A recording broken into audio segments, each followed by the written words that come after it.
kind for me to forward them to Jay and things of that nature. So we really appreciate your good words and wishes for Jay Phillips. All right, so last night, look, I'm not going to sit here and lie. Didn't see that coming. Didn't see South Carolina not missing a shot for the first 9 minutes. Didn't see South Carolina going 15 minutes before their first turnover. Didn't see South Carolina burn the nets at almost 52% in the first half, knocking down 10 threes, scoring 50 points, and leading by 25. Did you see Elijah Strong having 30 points? I didn't see Elijah Strong having 30 points in a week. And Elijah Strong went insane last night. Dude's a stud. Well, let's not get crazy. Let's not get crazy. Come on, Kale. Slow down. Slow down, Kale. If he keeps playing like that, he will be. Well, he's got to have a few more games like that before he falls into stud territory. Or maybe you think he's a stud for other reasons. I do not judge you. All right, man. Anyway. Hell of a game for Elijah Strong, in all seriousness. Great to be back. We've missed you. Happy holidays. Happy New Year. But Elijah Strong was huge last night, especially second half. LSU cuts it to 6. Strong's in foul trouble, comes back in the game. LSU gets 2 free throws to make it a 6-point deficit after, of course, being down by as many as 28. Strong gets fouled, goes to the line, hits 2. Now it's an 8-point game. LSU misses yet another open look. And then Strong comes down and hits a really tough shot in the lane. And all of a sudden, it's a 10-point lead again. Those were 2 huge trips down the court for Elijah Strong in the second half. When things, I'm not going to lie to you, things were getting tight. You go from 28 points up to 6. There's some clinching sphincters. I'll just put it that way. And Elijah Strong was big, 4 straight points. All of a sudden, it's a 10-point lead again for South Carolina.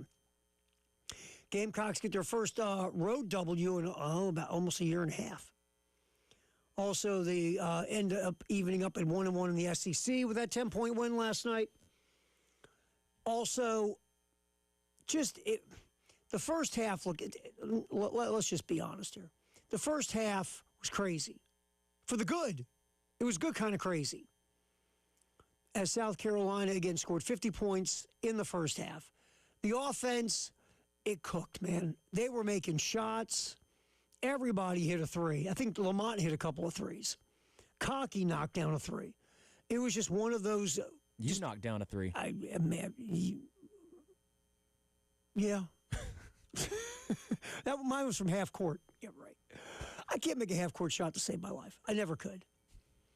When you're a kid, you're playing horse against people. And you always had that goober that could hit the half court shots. Or the guy that would go behind the basket and hit that shot. I couldn't make that one either. I couldn't either. Hated that one.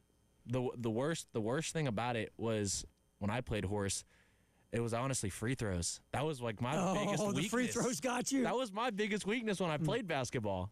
I couldn't make that half court shot. I couldn't make the one behind the basket. That one was annoying.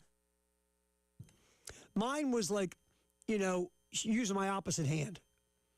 I have like a very limited range with my opposite hand, but I could like sit there from like 5 or 7 feet and go opposite hand backboard, and that's how I get a few horse points. But then the goober would hit the half court shot, then go behind the basket, and I'd lose. And you every time, repeatedly hitting the half court. Yeah, he just was he couldn't do anything else. That's the thing that annoys you about those guys. They couldn't make another shot on the court, but they could nail the half court shot and beat you at horse. They can't go up and make a dominant hand layup, but right? They can literally make. But the dude crushes the half court shot. Hated that guy. Makes so much sense. Hated that guy. Anyway, so last night a really nice W for the Gamecocks. And that first half, look, that's an outlier. You can't expect to be that on fire.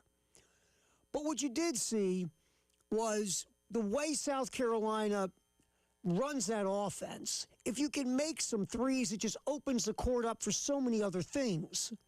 But the problem is making the threes. They just haven't been able to do it at all this year. One of the worst three-point shooting teams in America going into last night.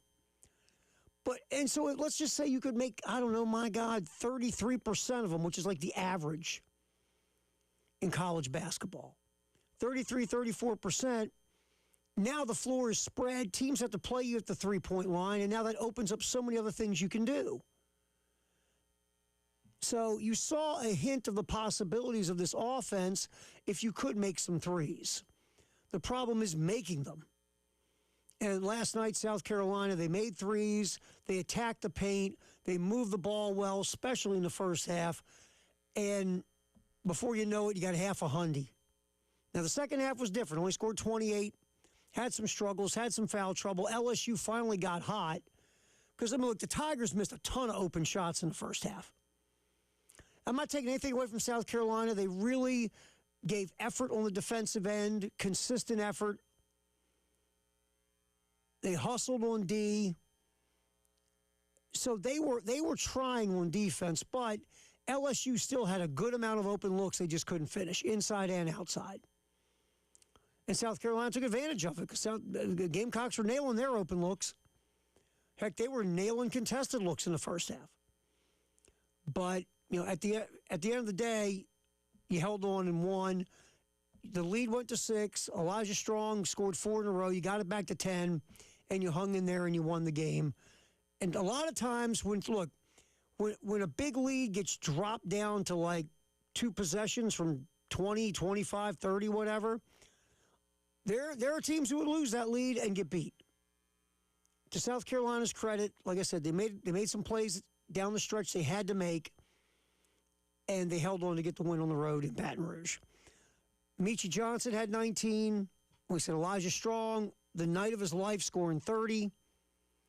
And South Carolina gets a nice win on the road to pick up their first SEC W of the season. And it gives you hope. That's just what it does. Do I think that, you know, they're going to be anywhere near as on fire consistently as they were last night? No, I don't. Do I think they can be better than they've been all year from 3? Yeah, I think they can be. I don't think they're going to, you know, all of a sudden become the Golden State Warriors from back in the day. But the Splash Brothers? Yeah, the Splash Brothers aren't showing up. But it does give you hope that if this team can at least get to be an average three-point shooting team, the offense will become more efficient because the way Lamont has set this thing up, spreading the floor the way they do, getting good looks inside the three-point arc the way they can, if they could make an average amount of threes, the offense would just be more efficient and be better. Defensively, they're never going to be an above-average defensive team. They're just not. I love Miles Studi's defense. He's their best defender. Knox plays defense well. Besides those 2 guys, everybody else either is hit or miss, not consistent, below average. It is going to be a struggle guarding and defending. But if you can just get more efficient on the offensive end of the court, you can hang in there and possibly win a few more games than anybody thinks you're going to win. So, good night in Baton Rouge. South Carolina gets a W. And we'll talk more about it through the show, knock up some highlights and things. And maybe I'll get a highlight of that goober when I was growing up and hit half-court shots. And then maybe we can see that highlight of you shooting the half-court shot last night. I was so bad. I could never shoot a half-court shot to save my life. I just couldn't do it. Couldn't do it. No, couldn't do it. I might have made, and I played basketball my whole life. I might have made 4 half-court shots ever. I just can't shoot them. I can't do it. Can't do it. Never could do it. And that behind-the-basket thing is just stupid. Just stupid. And I'm saying that because I couldn't make it either. Well I mean, it is stupid because you got to think about it. Like, that's never even going to happen in a game. No, the half-court shot happens like when the clock's running out, right? Exactly. So that's actually a shot sometimes, but you're right. The behind-the-basket shot never happens in a game the way you shoot it in horse. Because if you try it, it's a turnover. You're out of bounds, and it can't go over the basket anyway. Like you said, it's a turnover. We should like protest that shouldn't be a shot in the game anymore. Goofy shot. Yeah, hated the guy that could make that too. And I love the guy that would practice it. Because you'd see that guy in the gym too. He'd just go behind the basket and just try to learn how to make that shot. I think people, if you decide the people that decided to practice that shot have just too much time on their hands. Yeah, exactly. And usually, again, these are guys that practice these weird shots, and then you get them in a game and they can't play. That's even more infuriating. Yeah, it's really annoying. You can tell I'm just a little bitter still after all these years. Just a little bitter. Oh, anyway. Appreciate Kale coming in, steering the ship for us today here on the post-game show. A couple of guests we will have today on our little shindig. Our buddy John Whittle will jump in with us from the Big Spur, talk some Gamecocks football, basketball, maybe even throw a little baseball talk in with John. That's coming up at 4:15. And then I don't have my computer right here. 5:15 Gamecock Notebook. Nathan Baird from the Indianapolis Star will tell us about one of our new transfer portal players coming to South Carolina. Hank Purvis, the guard from Purdue. So we will have Nathan Baird from the Indy Star at 5:15. Again, John Whittle at 4:15, talking Gamecocks here on the postgame show. We will come back, get you caught up on what's happening in that portal. Big day yesterday for South Carolina. So far, a little quiet today, but that could change at any minute. We'll talk about the visits today and, again, get you caught up on any other rumors or news. That is next here on the postgame show. Terry Ford, Kale's here. Jay will be back. We're hoping tomorrow right here on the game.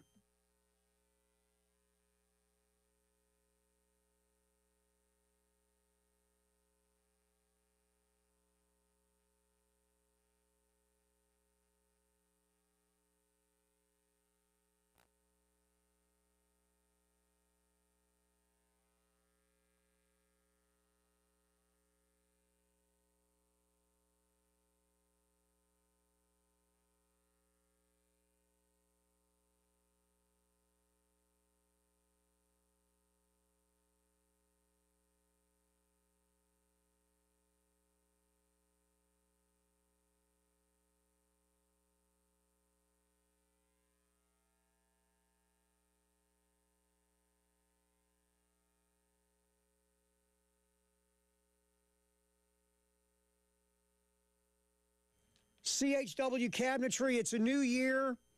How about new cabinets? Star and her crew always taking care of you at CHW Cabinetry. We say this all the time. What makes CHW Cabinetry different, there's a couple things. Yes, the work is top drawer. We know that. Duh, no kidding. They'll put cabinets anywhere for you. Inside the house, outside the house. I'm really, really thinking, just call and say, Star, can you put cabinets in my car? Why not? But what really makes CHW Cabinetry different, besides the quality work, is the customer service. And also the realistic renderings, the photorealistic renderings where you see from beginning to end your job, your project that matters the most to you being done. 803-520-6837, 803-520-6837. Call Star and her team at CHW Cabinetry in Lexington.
The men victorious last night over LSU. We'll get you some more on that.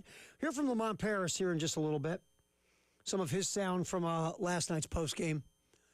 We'll have that coming up. This just popped. Alabama's quarterback, Ty Simpson, declaring for the NFL draft. There are folks that think Simpson will land somewhere in the first round. His draft stock went woo early in the year when Alabama was, going on that win streak. But later in the year, it went ugh. When Simpson struggled, the Alabama offense struggled, and the whole team struggled. My guess is Simpson will land somewhere in the first round, maybe mid to late first round.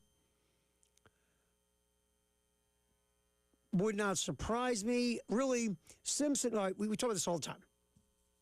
But if you're new, I'll explain it. There are two buckets of failure, major buckets of failure. If you study first-round quarterbacks drafted, that can land. There are other reasons guys fail, like going to bad teams with bad coaches, bad ownership, bad front office, bad supporting cast, Jets. But these are the two major buckets of failure with quarterbacks coming out of college and going to the NFL. A is lack of accuracy. If you're not accurate enough in college, it's very difficult all of a sudden become really accurate in the NFL because the windows are smaller. And you got to process faster and make quicker decisions.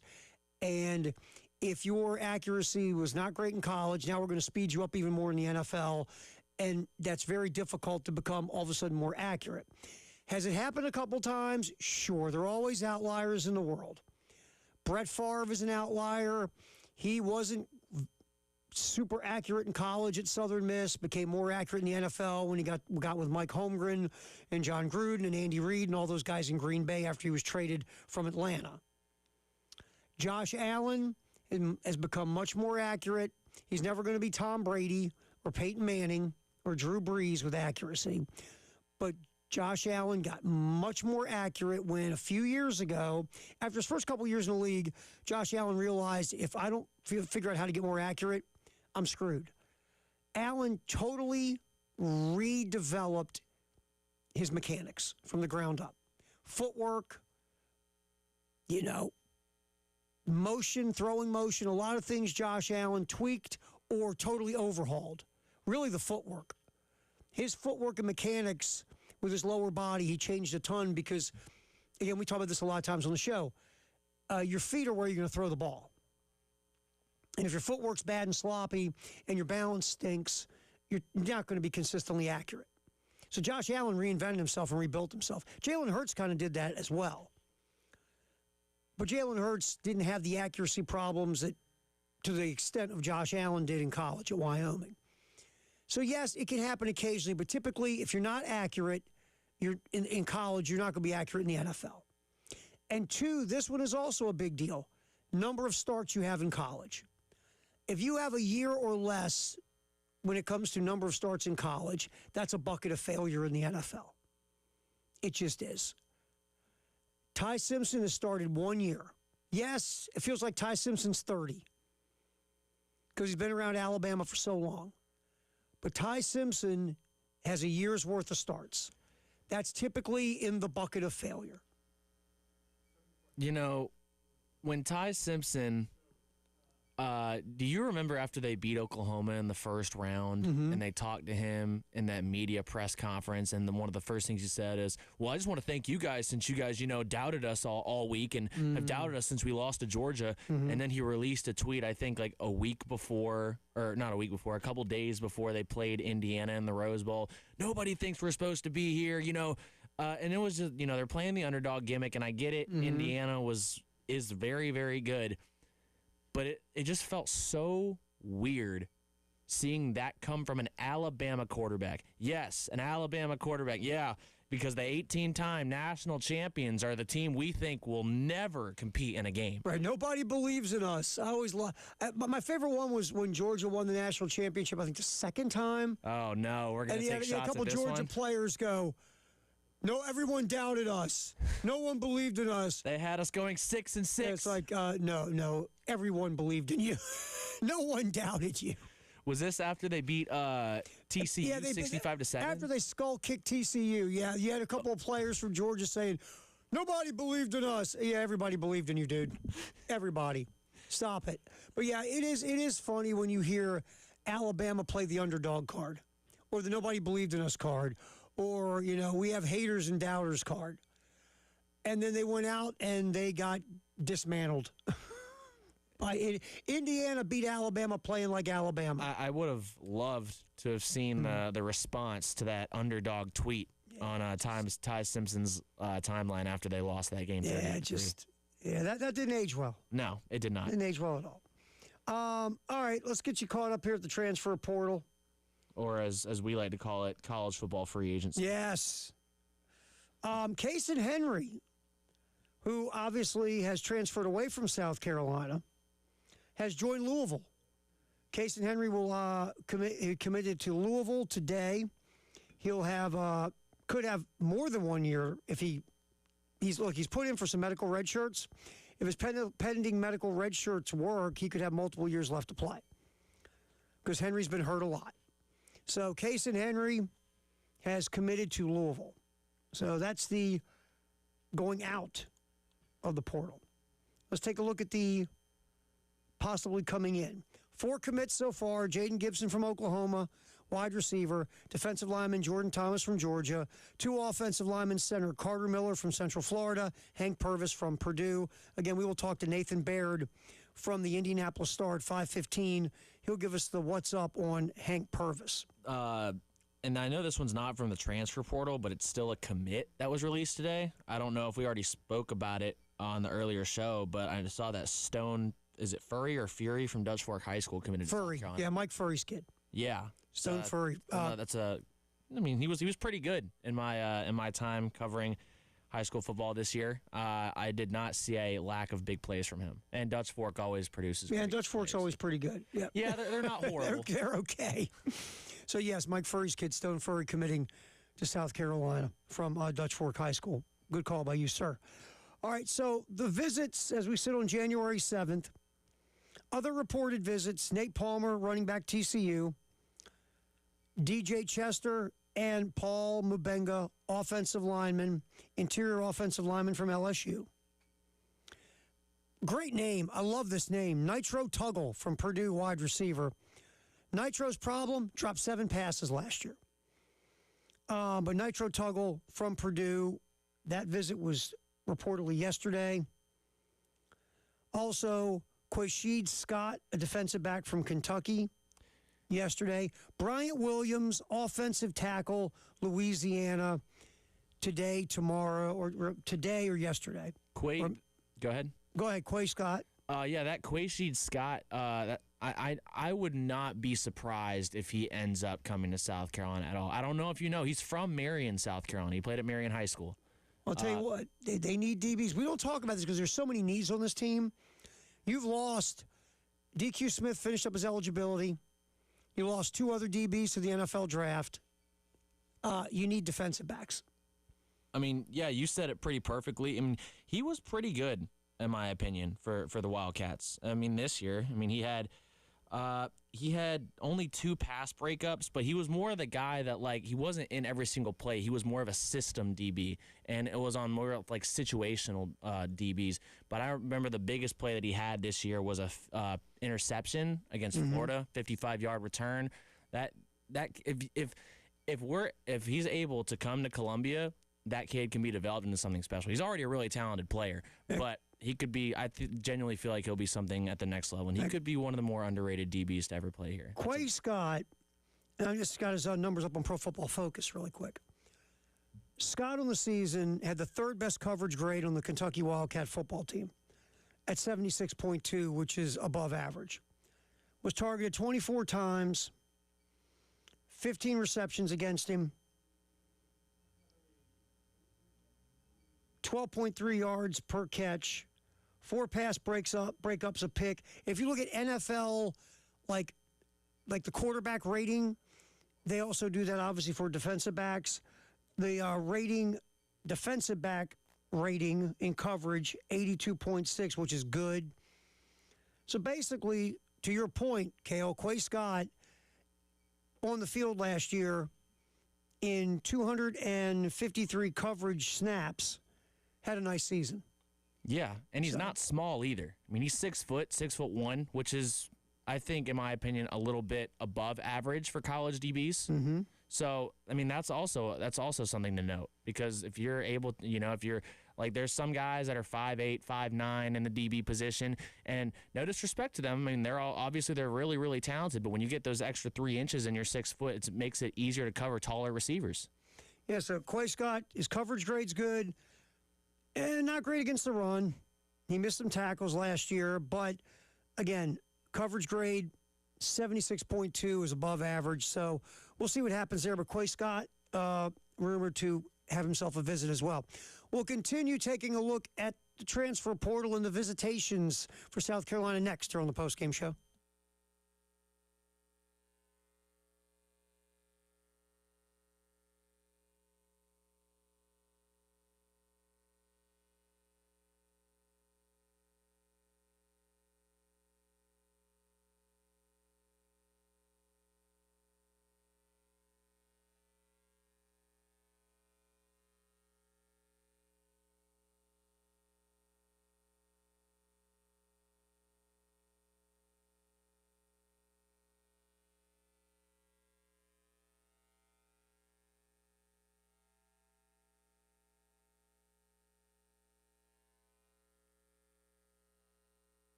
Coach. Yeah, those was 2 areas. The first one was a pretty extended. It was pretty much the whole first half. Now, I know they had 16, and I think they scored 9 in the last whatever that was in the first half. But overall, that first half, really high-quality defense for the entire half. And then it got loose. They got hot. We got a little frazzled. And then when we needed it most, we came back and we got some. Even down at the end where it's like a 9-point lead and the 3 does something, we jarred the ball loose and got it. And just I thought we were active that way. I think this was probably our best defensive performance of the year.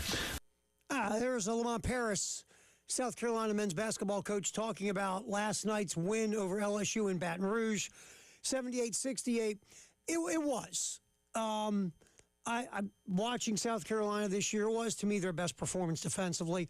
Look, they're never going to be a great defensive team, but last night, the effort and the intensity that the Gamecocks showed on the defensive end of the court, especially in the first half, was the best you've seen all year.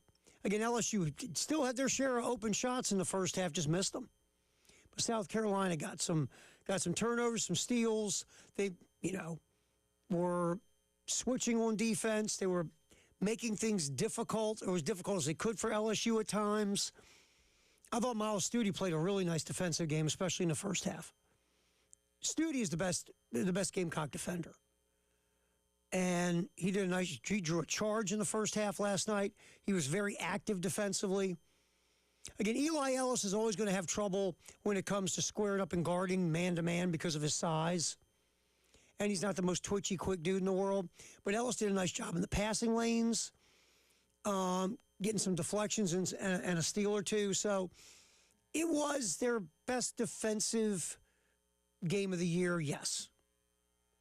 And again, thumbs up, nice 78-68 win in Baton Rouge. We'll get back to that here in just a little bit on the show. They'll never complain about a road win in the SEC, that's for sure. Honestly, wins are wins, man. We can talk about, we can dive into wins, but at the end of the day, you'll take an ugly win over a pretty loss any day. So, yes, a win is especially on the road in the SEC, in any sport, by the way. All right, back to the portal. We were talking about some of the visits. Also coming in, Randy Pittman, tight end from Florida, Randy Pittman Jr., Florida State tight end. He's here today. Tomorrow, Drew Collins, edge from Arkansas State. Josh Sapp, tight end from Clemson, January 9th. Drew Collins has been offered by South Carolina. Again, the edge from Arkansas State. And he'll be in. And edge is very important. Very important. South Carolina's got to get someone from the portal to come in and play the opposite side of Dylan Stewart. Now, here's Drew Collins really quick. And he's going to get love from multiple teams. Again, we go to Pro Football Focus just as a guide. It's not the Bible, but it's a guide. Collins had the third best pass rush grade on the Arkansas State defense last year. Collins, 61 pass rush snaps, 77.4 grade, 9 pressures, 4 sacks. The win rate is beating the offensive lineman at the line of scrimmage. His win rate was second on the team. Again, played in 11 games, 61 pass rush attempts. So that wasn't a lot compared to other guys on the team. But Collins in 11 games, when he was on the field rushing the passer, did some damage. So it's an interesting guy to talk about. South Carolina, from what I've read, is offered. Collins is coming in for a visit. I believe it was say today or tomorrow. I got to go back and look here again. Hold on. Tomorrow. So that's an interesting dude coming in.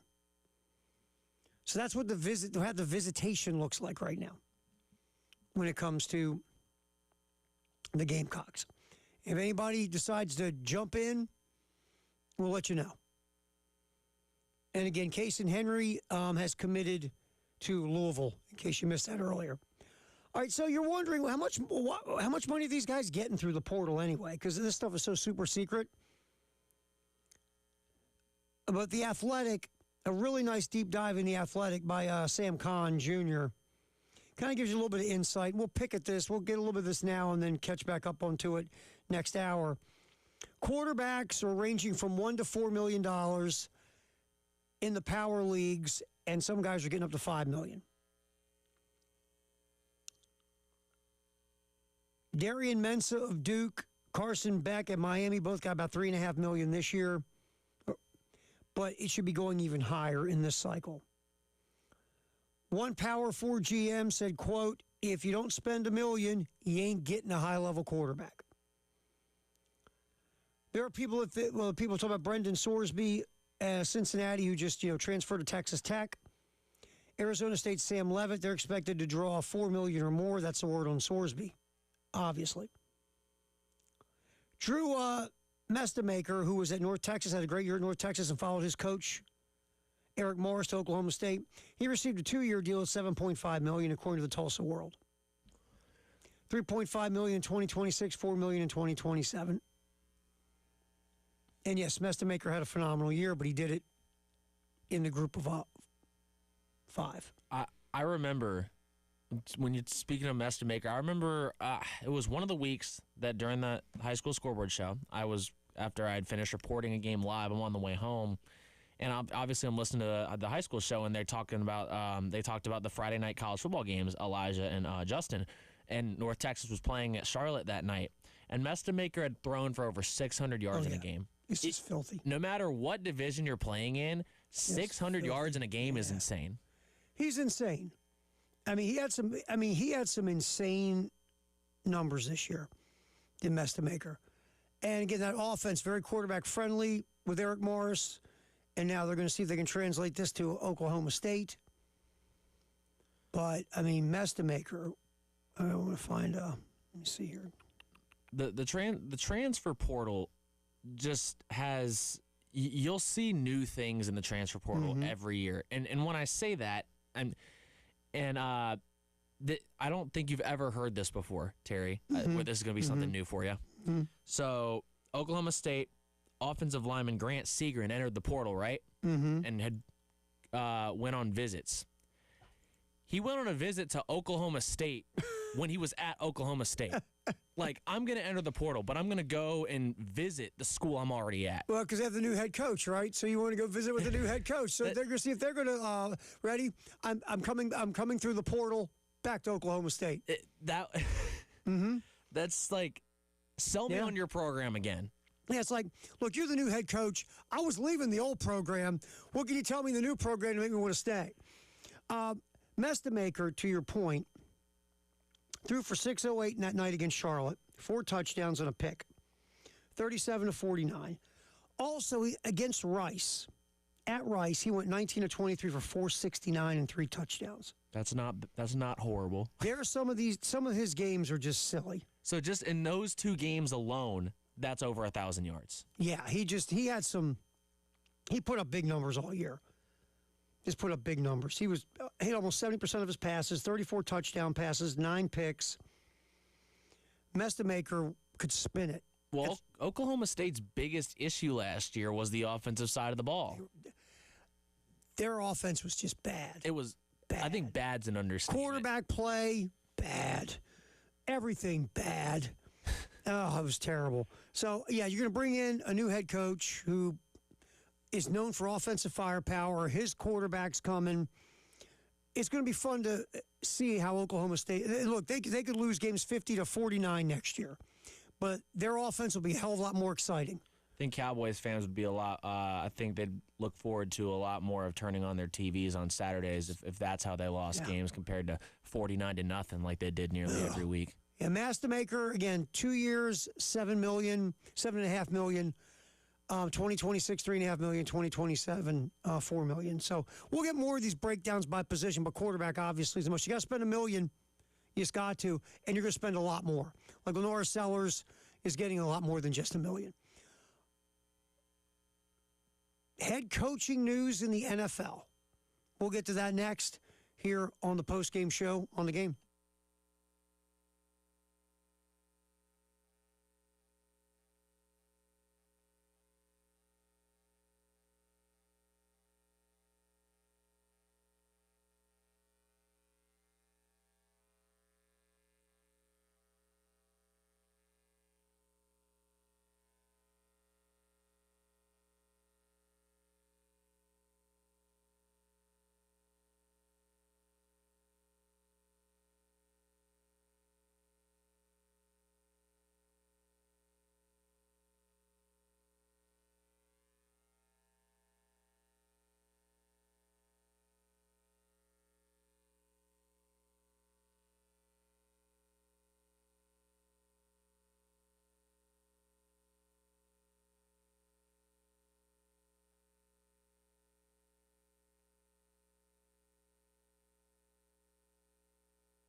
All right, post-game show.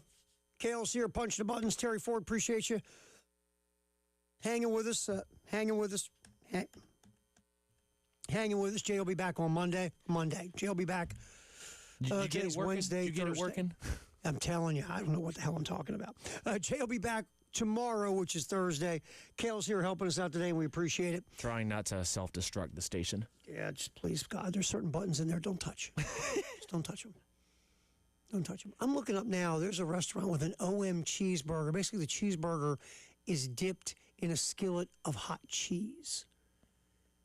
That looks really good. I've been on a diet and I've lost 20 pounds, so it's worked out. But man, that is sounding like hearing that is making me want to quit. I've been seeing the commercials just on TV, and basically they take the cheeseburger and they bring it out to you, and it's like in a skillet where it's got sizzling cheese in, or the skillet has sizzling cheese, and the cheeseburger is dipped in it, cut in half. And they bring it to you, and you dip the cheeseburger in the cheese as you eat it. Dude. I'm hungry just talking about it. Dude, I haven't etten anything hardly at all today, and now I'm here for almost 2 more hours before I can eat. And it's a chain restaurant, and they have one around here. I might have to go and get one of these. What's the restaurant? It begins with an A, it starts with an A and ends in a B's. Oh no, Applebee's. Well, they don't really advertise here, Kale, so I'm trying to say it. But thank you. I was trying to be all on the down low. Begins with an A, ends with a B's, and then Kale, Applebee's. Hey, you can always count on me. I know. That's why we love having you around. All right, so now that I'm starving for that, whatever that thing was, cheeseburger. NFL news.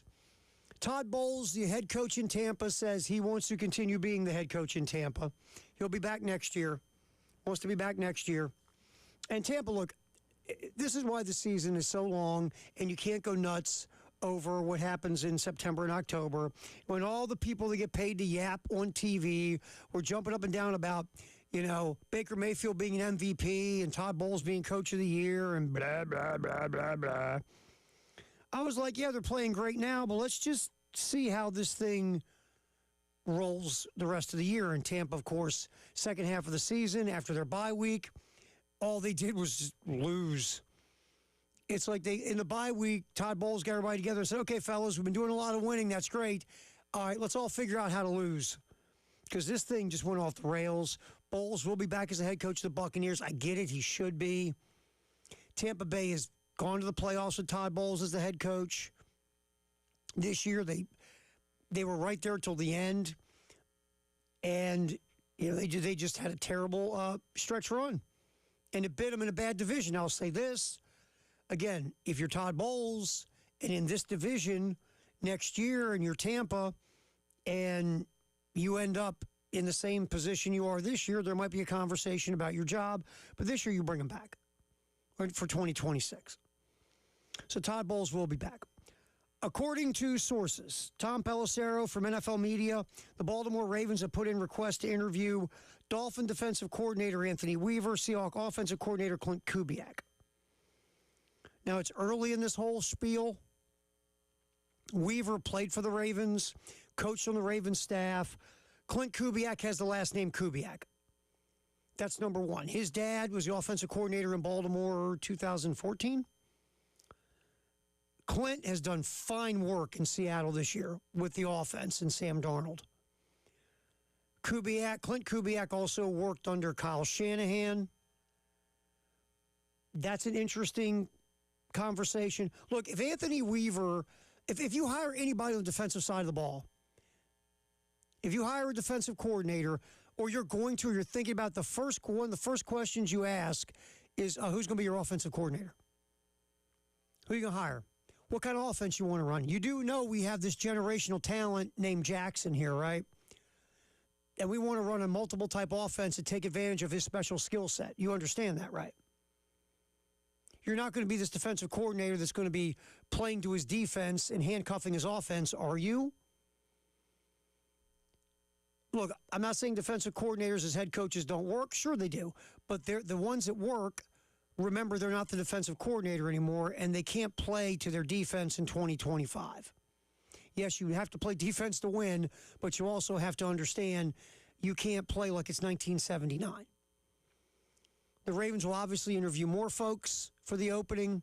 We'll talk more about this as time goes on because this thing in Baltimore, the more you hear and the more I talk to people who know things, this came down to John Harbaugh did not want to. Lamar Jackson and Todd Monken, the offensive coordinator, had some clashes at times. Rubbed each other the wrong way at times. And basically, there was word that Steve Bisciotti, the owner of the Ravens, wanted John Harbaugh to get rid of Todd Monken. And John Harbaugh did not want to. That's one of the rumors. I'm not saying it's fact. That's one of the rumors. So basically, that was Lamar's not happy with his offensive coordinator. Will you be willing to move on from Todd Monken? And Harbs is like, I got control of the coaching staff by my contract. That would be a no, and Harbs isn't there anymore.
Post-game show, Jay will be back tomorrow. Terry Ford hanging out with you. Kale's here steering the ship as we go till 6.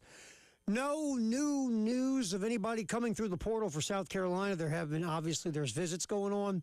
Hopefully we'll hear something, if not today, tomorrow, about more additions. You still need some tackles, some offensive tackles. You still need, let's see, you got Shed Surratt at guard. Now you've added a center and a guard through the portal. You need 2 starting tackles because you don't have any starting tackles. You need a running back. Be good to get a tight end. Be a nice idea to add an edge pass rusher, a couple of DBs. So you still have a lot of work to do, and we'll keep you up to date the best we can on what's happening with the portal for South Carolina, people going in or out. In case you didn't hear, Cason Henry is committed to Louisville. Henry, if his redshirt waivers work, could have multiple years of eligibility left for the Louisville Cardinal. All right, so last night, a really, really nice win for the Gamecock men at LSU.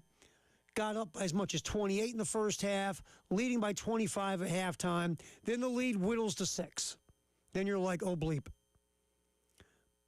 But LSU couldn't get over the hump. Elijah Strong came back in the game. Strong was in foul trouble. Came back in the game, scored 4 points in 2 consecutive trips down the floor. That got South Carolina's cushion back up to 10, and they held on for the W. After the game, Michi Johnson, who knocked in 19 himself, talked about South Carolina needing this kind of a win. Cut 9, Kel. Yes, sir. Great win for this team, program. You know, we needed a high major win. This is hard to win on the road like this, man, in an environment like this. So a great road win, man, for this team. We needed this one. What you're hoping is this will now build some confidence. This will now get, the Gamecocks believing that the things that they're doing are going to work moving forward. It builds hope and confidence. Also, maybe build some hope in a fan base that doesn't have a whole lot of hope. Let's just be honest. Last night was fantastic. You can't count on that kind of night every time the Gamecocks take the floor because, knocking down 10 threes in a half usually doesn't happen. But if they can hit some threes, the way South Carolina runs that offense, spreading the floor, you get really good looks inside the three-point arc. You're a good two-point shooting team, a good free throw shooting team. If you can just make enough threes to make that a thing and for the defense to have to, close out and lock down on the three-point line, it will open up a lot of other things. That, again, I'm using the word again, hope. That's the hope. So last night was good, 78-68. Michi, look at cut 10 here, Kale. Michi also said, even though the lead at one point was 28 and it got knocked down to 6, that the Gamecocks didn't rest on the huge lead. Not comfortable at all. We were in the locker room saying they missed a lot of shots. We knew that they were at home. Refs may start calling some fouls their way to, get them back in the game. But we just knew that this is basketball, man. It's a game of runs, you know what I'm saying? So we just had to keep our foot on the gas, and we just kept going, and we got the win tonight. Yeah, Amichi's right. LSU in the first half missed a ton of open shots. Had a bunch of open looks, couldn't cash them. And again, South Carolina, it was their best defensive effort of the year, but still LSU, they had clean shots and just couldn't make them. I think the thing that stood out to me the most was that he openly said, yeah, the refs called a few fouls on him and let him back in the game. And I was over here, wow. I've always loved, and I'm not saying Michi's right or wrong or whatever, but I always love when we use the foul card. Every now and then there's a legit conversation about a foul being called or not called, right? Mm-hmm. But I always love it, man. They start calling stuff. And the only time, I'll tell you one time I saw that happen. My youngest kid was, it was his first year of organized basketball. He was like, second year. He was like 6 or 7 or whatever. Don't tell me that you're about to say that you were like, have you seen that Progressive commercial where, Allstate commercial where the guy that plays the Mayhem guy is like in the stands? I went out there and started slapping kids. Yeah, no. What happened was, don't worry, kid. Just everyone's watching you. No, what happened was this. They're playing this. The team they're playing, the guy that runs the league, this is his team, right? And these are a bunch of like 6, 7-year-olds. I mean, if they hit the rim, you should give them a point. But it's like herding cats. So my kids' team is winning by double digits at halftime. And they never call fouls in this league. I mean, they very rarely call a foul because they're a bunch of little kids, right? So I see the guy that runs the league who's coaching this team that my son's squad is beating, talking to the refs, and they're just talking and yucking it up and laughing. And I don't think anything of it. The guy runs the league, right? He's got to know the refs. All of a sudden, mysteriously, in the second half, all these fouls get called against my kid's team. Oh, and no. that other squad, I'm telling you, I lost track of how many free throws they shot. And I'm just laughing. I'm sitting next to my girlfriend just laughing, going, "What? This is hilarious." I'm thinking to myself going, how pathetic are you as a youth coach where you're influencing the officials to call fouls so you can win a game coached by coaching 7-year-olds? He made a call to Vegas. I mean, did you have money on the game, dude? I mean, did you hit DraftKings and hit 7-year-old basketball games? That's how you know that you have to call that hotline. I mean, yeah. I mean, you have a problem. It's like you need, I don't know, maybe you need a girl, maybe you need a better job, maybe you need something. But if you're hanging your self-worth on being the head coach of a successful 7-year-old youth basketball team, bro, you need some therapy. So, but that was, we just sat there and laughed, and then I started to fight. No. We just sat there, but we were like, if we're just going to move our kid to another league the next year, because that was insane. But anyway. That's the only that's when you really see something like that. But I always love when players and coaches talk about the calls all going against them in the second half of a game. Instead, it's like the refs decide to screw us. Probably not. I don't think at halftime, unless it's 7-year-old youth basketball in Baltimore, I don't think at halftime that Greg Sankey walked into the locker room where the officials were like going to the bathroom and getting some Gatorade, said, "Fellas, got to start calling fouls against those Gamecocks." I just think the way the flow of the game goes. Now, sometimes officials can get influenced by a home crowd, right? Like a rowdy home crowd. That wasn't a rowdy home crowd. Matter of fact, there was a lot of empty seats in Baton Rouge last night. You want to see a rowdy home crowd, go watch Auburn, Texas A&M. Oh, absolutely. Auburn's crowds are no joke. Did you see the video of the refs coming out off the court after they changed that call? Stuff at them? Those dudes are lucky to be alive. Oh, I know. They needed that police escort. Yeah, I mean, look, every now and then you do watch a game where you see a team get home cooking. It happens, yes, but usually we just have to understand something. Officiating and refereeing, these guys sometimes just suck. We don't want to think that, but sometimes they're just not very good at their job. Again, a lot of those guys are middle-aged, and they're chasing around athletes in the prime of their career, and they just miss stuff. They just do. They're part-time. They're not full-time. Sometimes officials are just bad, and they're bad for everybody. They're not just trying to be bad against your team. They're just bad in general. I think that happens more than anything else. Is they're just not very good. That's why I say you never leave the game in the hands of the guys wearing the Foot Locker shirts. Because it's always 50-50 if they're going to make calls for you or against you. Was that supposed to be a joke? No, they really wear Foot Locker shirts. You ever been to Foot Locker? Yes, that's what I wore. That's my point. They're wearing Foot Locker shirts. So... I always wonder about Foot Locker. I go, why are you putting these guys in referee shirts? I just don't understand it. But anyway, so that's just the way I look at it. I'm not saying officials don't ever get influenced by the home crowds, or there are officials who might just, if they don't like a coach, sometimes that can tilt things. It does happen. They're human. But most of the time, to me, they're just bad. They're just not very good. And that's the reality of it. But South Carolina last night held on, got the win. Again, Elijah Strong, I mean, geez, that was a phenomenal effort from Strong. Maybe those calls came from the same refs of your kid's 7-year-old Baltimore basketball game. Yeah, maybe the coach of that team got to the refs last night. Let's speak of Elijah Strong. Let's get cut 8 from Lamont Paris. talking about Strong's night where he set a career high with 30 points. For him and for other guys. You saw Michi able to get to the basket. Some other guys were able to get in there and get some things done. I said this before, we are built. Now, I don't like the ebbs and flows of it. I'd rather have an old garden variety 35% performance every single night from three, and I would sign up for that. But the fact that we do and can make threes means you have to play. Their personnel changed. They went small, and they were not playing Nwoko, who's their leading scorer.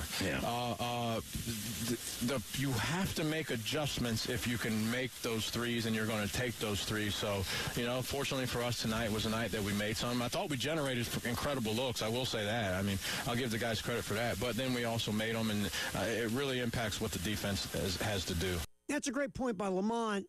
Nwoko, the leading scorer for LSU, was basically taken out of the game because, again, it was a bad matchup because Elijah Strong was going out to the three-point line, and last night Strong made threes, which he really hasn't done this year.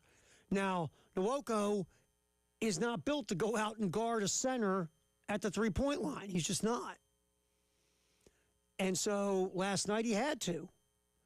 And after Strong made a few threes, Nwoko was taken out of the game because he was a defensive liability. And also Nwoko on offense missed some easy, clean looks. So, yeah, when you're making shots and you're dictating to the other team, you can dictate how they run their personnel. Absolutely. And Elijah Strong forced Nwoko out of the game because Strong played so well, especially out on the perimeter. Because, again, Nwoko is not used to chasing centers at the three-point line. So it worked out well last night for South Carolina. And a really nice W as the Gamecocks win by 10, 78-68 over LSU. All right, John Whittle from the Big Spur is going to hang with us next, talk Gamecocks. That is coming up here on the post-game show. Jay will be back tomorrow. He had his last session of chemo yesterday. A little tired today, so we're going to get Jay in here tomorrow.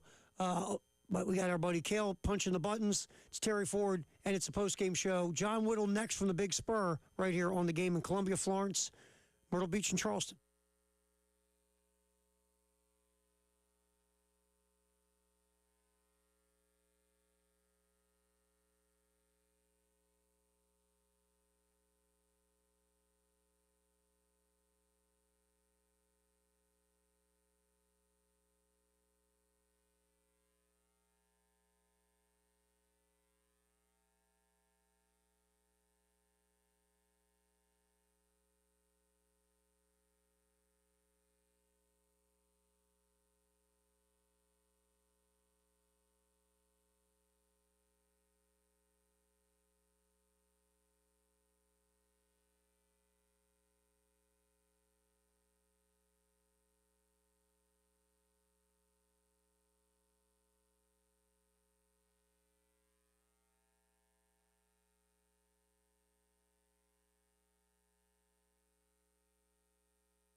Post-game show, Terry Ford, Kales here, popping the buttons. Time to talk to our guy, our buddy, our pal, our chum, who's been covering the Gamecocks, what, John, since like 1984? Well, I was born in 83, so close. Say, since you were 1 year old, you've been covering the Gamecocks. Yeah, it's been something close to that for sure. Hey, some years it feels like it, doesn't it, brother? Absolutely. Hey, man, Happy New Year, Happy Holidays to you, my friend. Yeah, Happy New Year to you as well. It's nice to be back on with you. Absolutely. Always love having you. All right, so I guess we'll start with all the crazy transfer portal stuff we have going on right now with South Carolina. You get 2 offensive linemen, edge pass rusher, wide receiver. First of all, out of the 4, and again, from what we can know and research and whatever, just looking at this like we can right now, who do you go, wow, that's really interesting? All of them. They're all pretty interesting. I think the guy who I like most out of the 4, if you're making me pick one, is probably Jordan Thomas from the defensive lineman from Georgia. He's got great size. He's got great athleticism. He's been in a program that is known for churning out defensive linemen, interior and edge guys, and he's certainly the prototype of a interior guy, and that's where he'll be here. But he's got the athleticism to where if you need a big package, you can play out there on the end some too. But I think that his background, his pedigree, and I love everything about that pickup. John Whittle hanging out with us from the Big Spur talking Gamecocks. All right, so now that we sit back and look, everybody's got the list of visits. You guys have it on your site as well. Out of all those guys that you look at, and maybe it's none of them, John, and it's okay. Does anybody pop for you where, like, man, I hope they can get that done with that guy? Yeah, several. Quishie Scott from Kentucky, Randy Pittman Jr. from Florida State. Those are 2 that jump out pretty quick right off the top of my head. Bryant Williams from Louisiana, he's another one that jumps off right off the top of my head too. They need a couple of tackle bodies in this class as well, and Bryant Williams is one who fits that bill. Quishie Scott could come in and compete for the nickel spot right away. I like Jaquel Holman a lot, who's seen a little bit of action there, but having those 2 guys battle it out for the starting job. Randy Pittman Jr. from Florida State, he's a tight end and kind of plays like an H-back a little bit in some ways, and he's Kendall Briles likes to use tight ends, and he likes to have a variety of tight end body types, guys who can block and are a little bit bigger, guys who are H-back types who can do various things. I think he would be a great fit.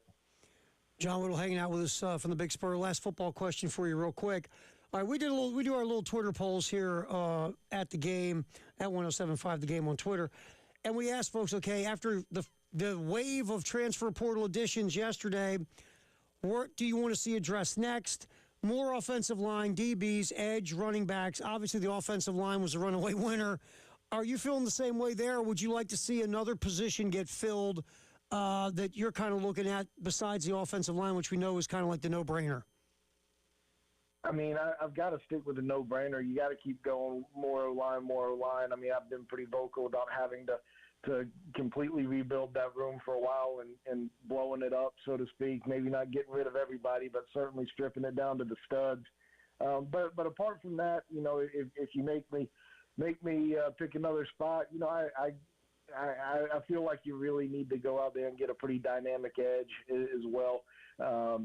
They lose a lot in Brian Thomas Jr., who's really one of the more underrated players, I think, in the time that I've been covering the Gamecocks. So I guess back since '84, is that what we decided on? Yes. So he's one of the more underrated players, I think, that has been around here in a long time. So you got to replace him. And then Jaylen Brown obviously hits the portal, and you want somebody on the opposite side of Dylan Stewart who can play really well. And Desmond Uiazulu has stepped in for Dylan Stewart and played pretty well at the end of last season, but you got to have couple other guys. So I think edge will probably be the position I look at after the bounty of offensive linemen that South Carolina are going to need. John Whittle with us from the Big Spur talking Gamecocks here on the postgame show on the Game Network. All right, so now we go to men's basketball. Really nice win last night in Baton Rouge. The first half was ridiculous. You go your first 9 minutes of the game without missing a shot, don't have a turnover. The first 15 minutes, you hit 10 threes in the first half. Then, of course, the second half, you hang on for dear life and then get a 10-point W. I mean, look, I don't think one game changes an overall thought or perspective.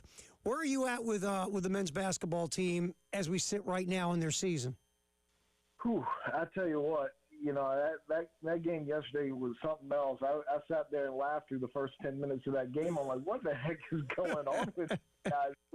It was incredible. It was impressive, and I was really, really happy for them because they probably deserve a little bit more than what they've gotten so far from this season, and really happy for them. But I was on yesterday with Gunter, yesterday afternoon, and he was basically asking me for an autopsy of the program. I'm like, man, I know it don't look great, but we're only one game into this SEC stuff, so you got to give it a little bit of time. And I guess last night is why.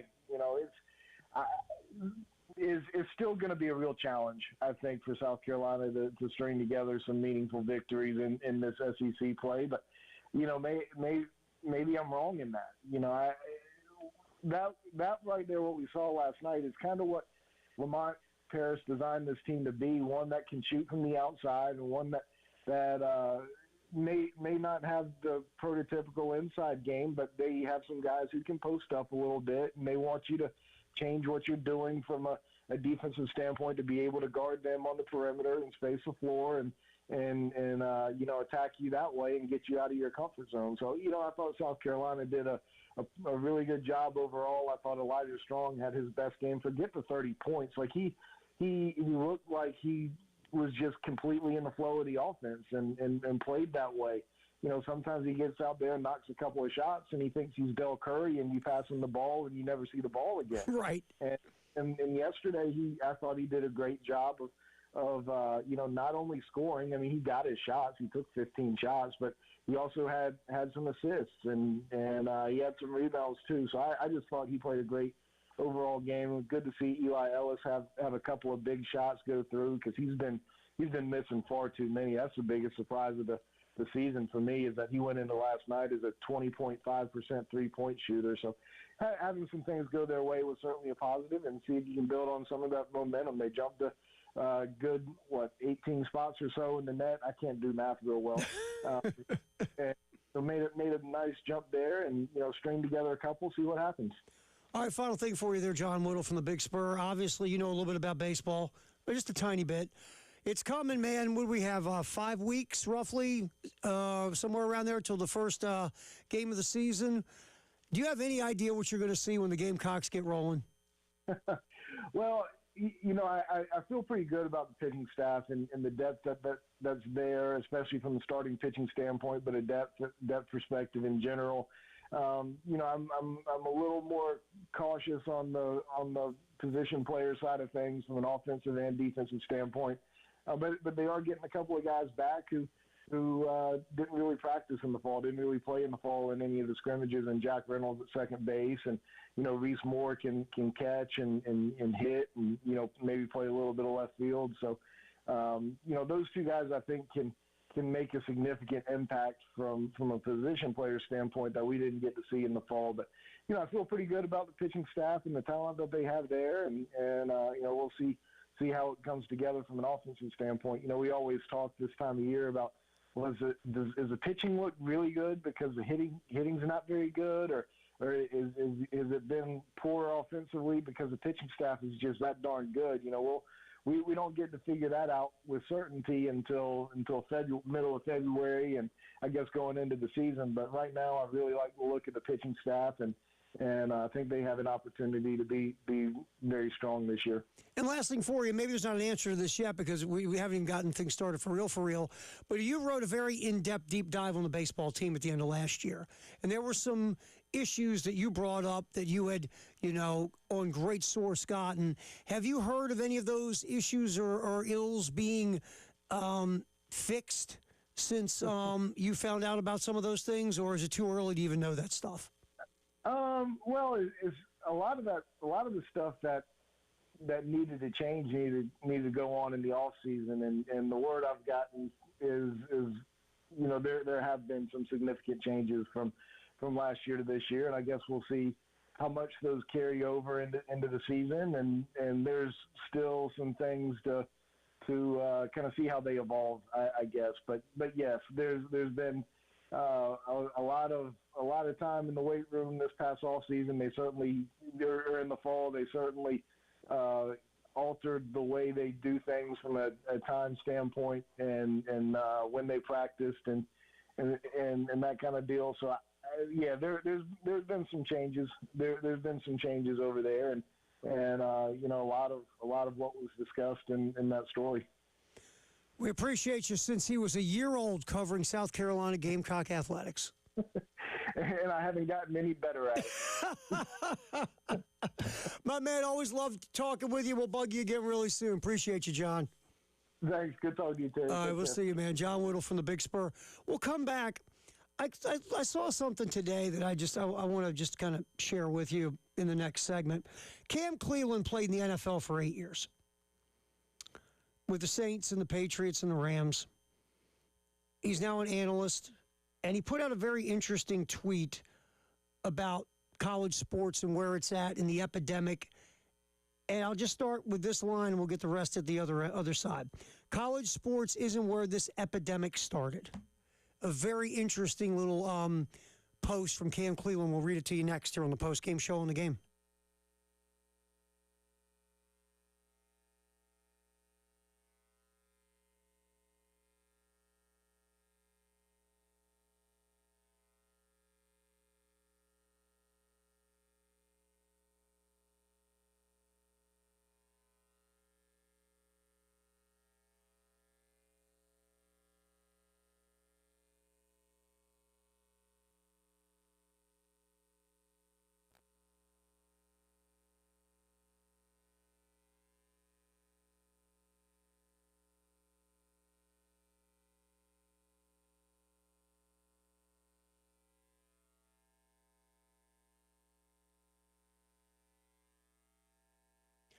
Men's Clinic of South Carolina. Look, we talk about this a ton here on this show.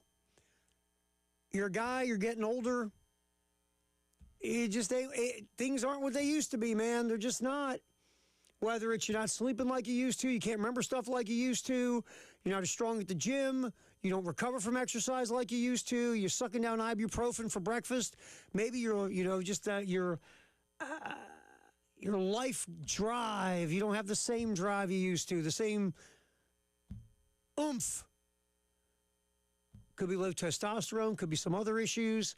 There's one way to find out. You call 803-875-MENS. The Men's Clinic of South Carolina. Set up a free consultation with Dr. Dan and the staff. Tell them your story. They'll do a testosterone test on you. They'll talk to you. They'll put you on a program specifically designed for you to get you to being back to being you again. Men's Clinic of South Carolina.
Get you caught up on what's happening on the roads. Just waiting for the old computer to refresh.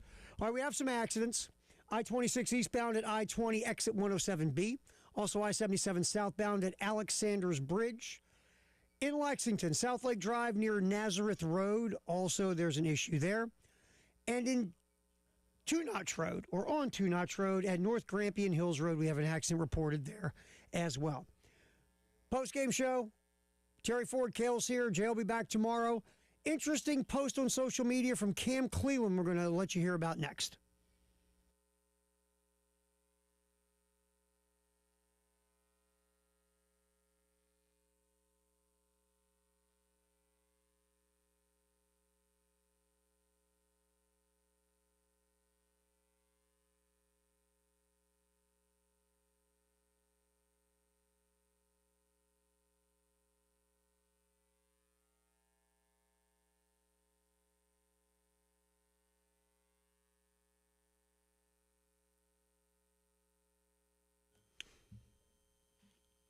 All right, so Cam Cleland played in the NFL for 3 different teams for 8 years. Is an analyst and does other things now in his in his world of retirement. And he was talking about, because again, look, there's a good many folks who aren't happy with where college athletics is when it comes to NIL, the portal. What Damon Williams is doing at UW is just wrong.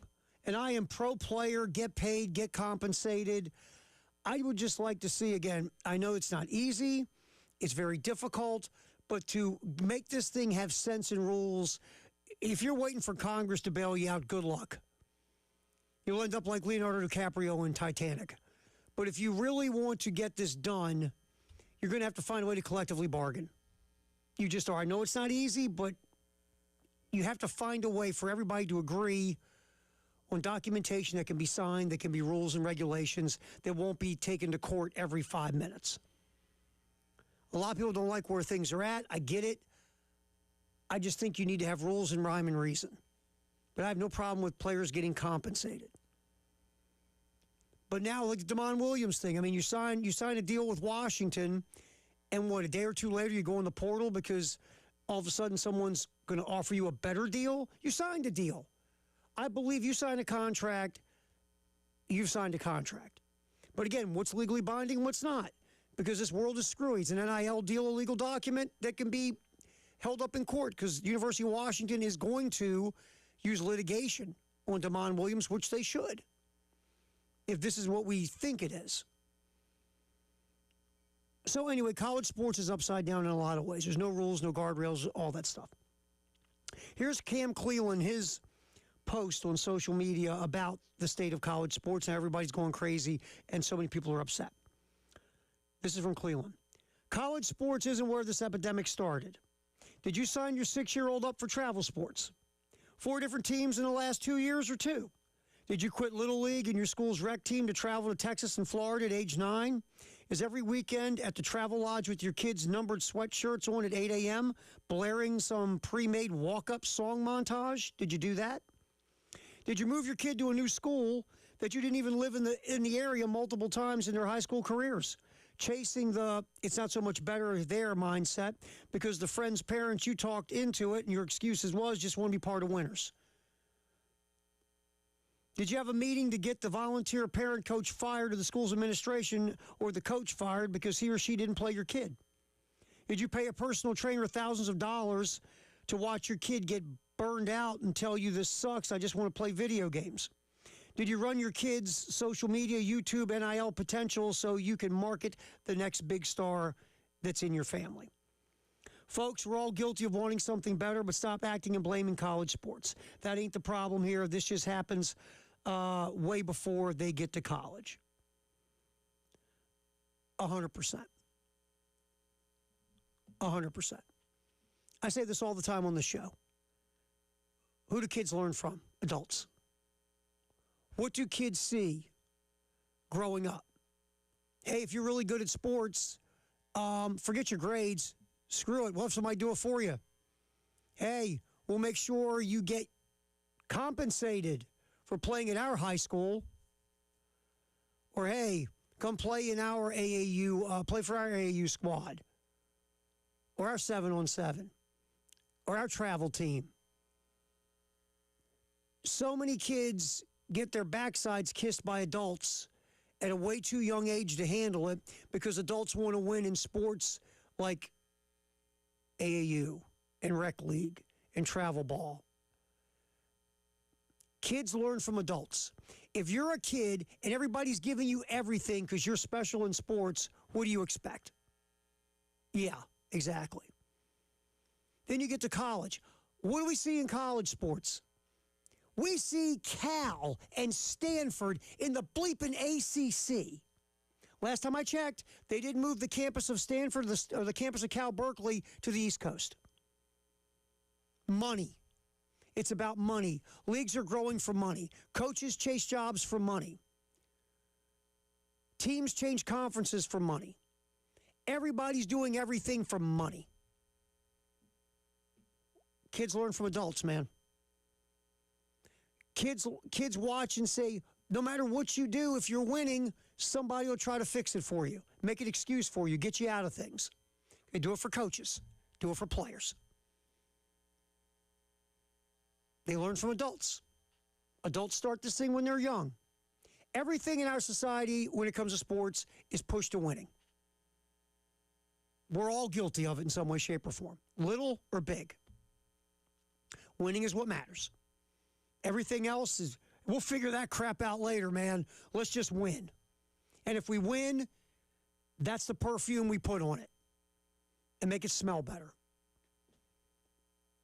We sit around watching, college programs, all fans, alum, boosters, all they want is to win, and they don't give a crap how you get there as long as you get a W. Again, if you cheat and win, we'll make excuses for you, try to cover it up. If you cheat and lose, you're a loser. We got to get rid of you because you can't even win when you cheat.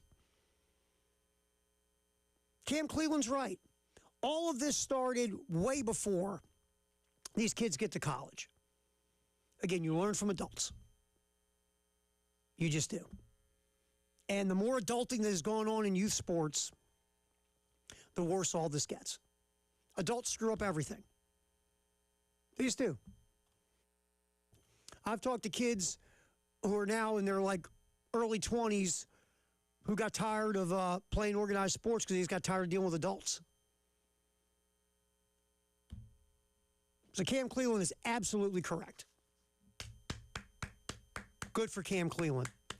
It started long before these kids got to college. It just did. So that's a really interesting social media post from Cam Cleveland, former NFL tight end, on the epidemic of the things that we are just shaking our head about in college athletics. Go ahead. I think the thing that really just about this that gets under my skin is that literally not even 5 years ago or not even 4 years ago, the only time that you would hear about if a player is staying or not is after he played his junior year. Mm-hmm. Yeah. And then maybe they would transfer their graduate year. Every once in a while you'd get a guy that transferred, but now you get posts of guys after their freshman year that they're staying, and they don't even say that they're staying. It says re-signed. Mm-hmm. Sure, because it's a year-to-year thing, and they're re-signing NIL deals, so they say we're staying. That's code word for I fixed my NIL deal for the year. And that's just where we're at. And again, there's no guardrails. There's no collective bargaining agreement. There's no rules. This DeMont Williams thing at UW is awful. Dude, you signed a contract. You're in, and you should have, before you signed that deal, go see if anybody else wants to give you more. That's fine because you're negotiating. You didn't sign anything. But once you sign, you're in. You can't sign, and then all of a sudden, a day or two later, somebody says, we got a bigger bag for you, and that's the rumor that's going around. If it's true, you can't do that. I'm willing to bet I know who that one school is. It's down south from Washington. Way south. Down south, and they just got a new coach. Yeah, who really doesn't care about any of that stuff. Or, ethics. No. Or following the rules. We know who he is. Yeah, we know who he is. We do. All right, so a very interesting post from Cam Cleveland. Just wanted to kind of read that to you because I thought it was a compelling piece. All right, we're going to open the vault next and find out what's going on this day in history and sports. Might throw in some entertainment as well. That's next here on the post-game show. Kale's here, Terry Ford, till 6 on the game.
Oh, no J or nay right now. What we will do, though, is get you the vault, crack that baby open. They're showing that cheeseburger commercial again, Kale. Dude, at this point, they're just torturing us. Yeah, they're taunting us. It's a bacon cheeseburger. I see it now. It was on the TV in here. Yeah, and it's dipped. Again, the skillet has melty hot cheese. It's a bacon cheeseburger.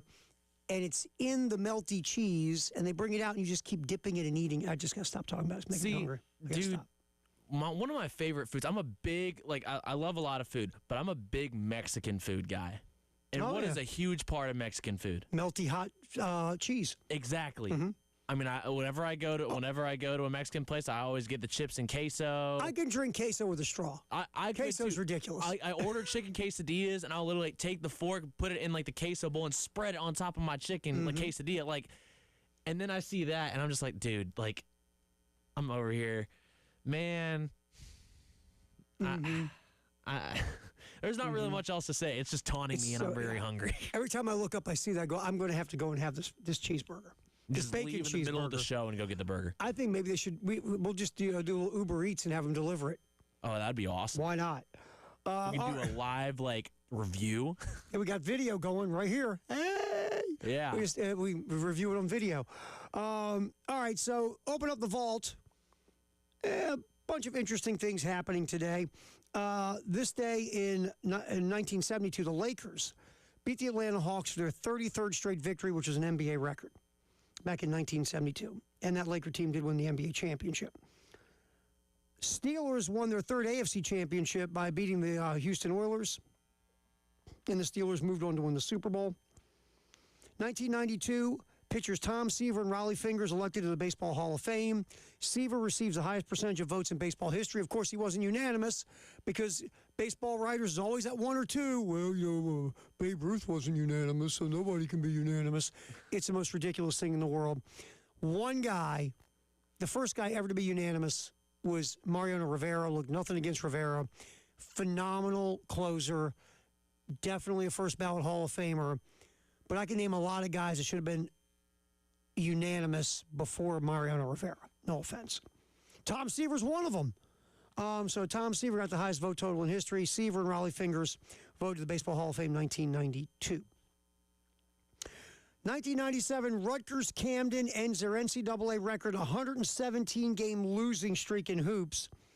They win 77-72 over Bloomfield College. Bloomfield College then disbanded their basketball team. I'm just kidding. The Division III Pioneers were winless, you ready for this, for 5 years. They hadn't won a game since January 18th of 1992. They won one on January 7th, 1997. Almost 5 years between victories. That's insane. Insane. As we crack open the vault, Phil Jackson on this day in 2007 gets his 900th NBA victory as the Lakers beat the Mavs. Jackson was the fastest to reach 900 wins, doing it in 1,264 games. Some national championships were won on this day. 2008, number 2 LSU beats number 1 Ohio State, 38-24. Matt Flynn for LSU throws 4 touchdown passes. They were coached by some guy named Nick Saban, right? Yep. First 2-loss team to play for a national title, and they won. No, I'm sorry, that wasn't. That was Les Miles. Oh, sorry. Yep, Les Miles. The first one in that 5-year span was Saban. The second one was Les Miles, because they were the first 2-loss team to play for a national title. That's right. 2010, Alabama. They knocked Colt McCoy out of the game, and Bama beats Texas 37-21. It was the Crimson Tide's first national title since 1992. Then, in 2013, Bama crushed Notre Dame 42-14, and that was Alabama's second consecutive championship in 3 and 4 years under Nick. And that was the game, remember, Brent Musburger was drooling over A.J. McCarron's girlfriend.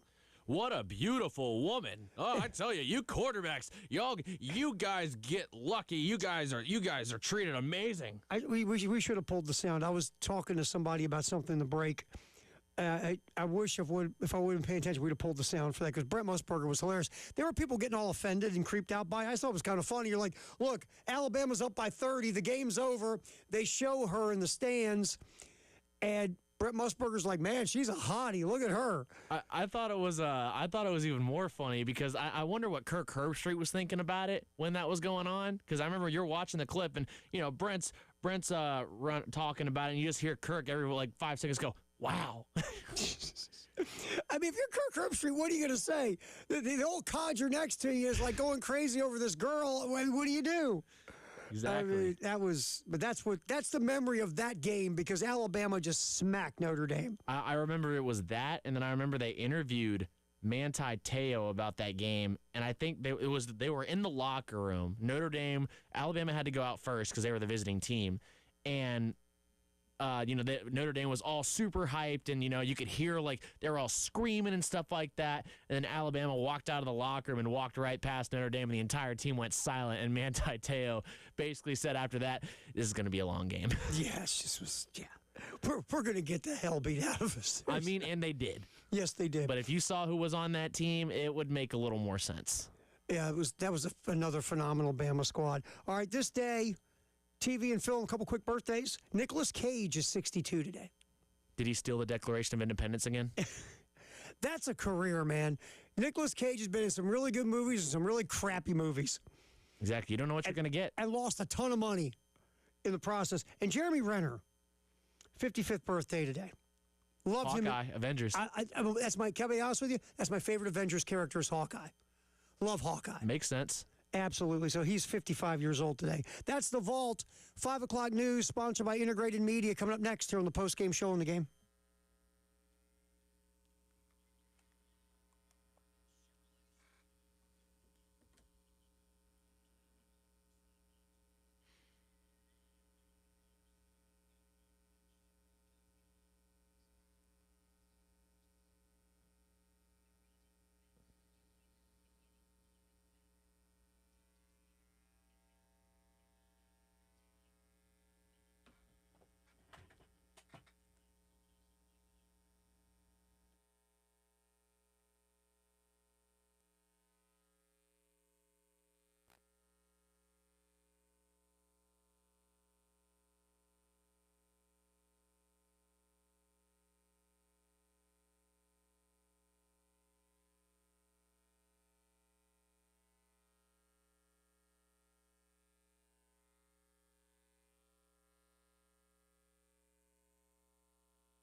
All right, checking the roads here at 5 o'clock. Few accidents. One has been cleared at I-77 southbound at the Alexander's Bridge. Accidents not cleared yet. I-26 eastbound at I-20 exit 107B. Piney Grove Road at I-26 in Lexington, also in Lexington, South Lake Drive near Nazareth. In Richland, Two Notch Road at I-20 in Columbia. Another accident, Two Notch Road at North Grampian Hills Road. And, of course, we have our long-term construction, which drives us crazy. We'll come back at the 5 o'clock news, sponsored by Integrated Media. Get you caught up on the transfer portal news with South Carolina. Talk about the men's win in Baton Rouge last night. That's next on the postgame show.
Time to check the 5 o'clock news here on the postgame show, sponsored by Integrated Media.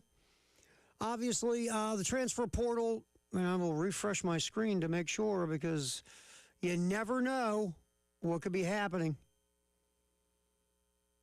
Donovan Murphy, it's not transfer portal, but we do have breaking news, and we'll go to our Gamecock transfer portal reporter, Cale Wilson. Oh, yeah, you might need me a little bit. So Donovan Murphy, that seems like a little familiar name around here, doesn't it? Mm-hmm. You know, high school star, 4-star wide receiver, came to South Carolina, had a couple solid plays his freshman year. He's announced he is returning to the Gamecocks for his sophomore season. Definitely one of the bigger, I think actually one of the big recruits in Shane Beamer's 2025 class, arguably the biggest or the second biggest recruit. And people forget that Donovan Murphy should have been in high school last year. Exactly. And again, when you see these announcements, not every time, but typically it's okay, the NIL deal was done. The NIL deal is done, and you're staying and you announce you're coming back. That's kind of what not every time, but that is mostly what this is about. So Donovan Murphy coming back. Look, Nick Harbor's back. You have Donovan Murphy also at wide receiver. Jaden Sellers, who started to pop near the end of the year. And look, Murph, like you said, Cale, Murph made some plays last year. You see the potential, you see the high ceiling and the upside of a guy who should have still been in high school. Yeah, so, exactly. I mean, I think he had just turned 17 years old during the season. So he is going to be, you hope Donovan Murphy steps up in year two. Nick Harbor's, like I said, Nick Harbor's back. You got Jaden Sellers, who started to do some things at the end of the year. You have a very crowded wide receiver room. A lot of guys in there who are 4-stars.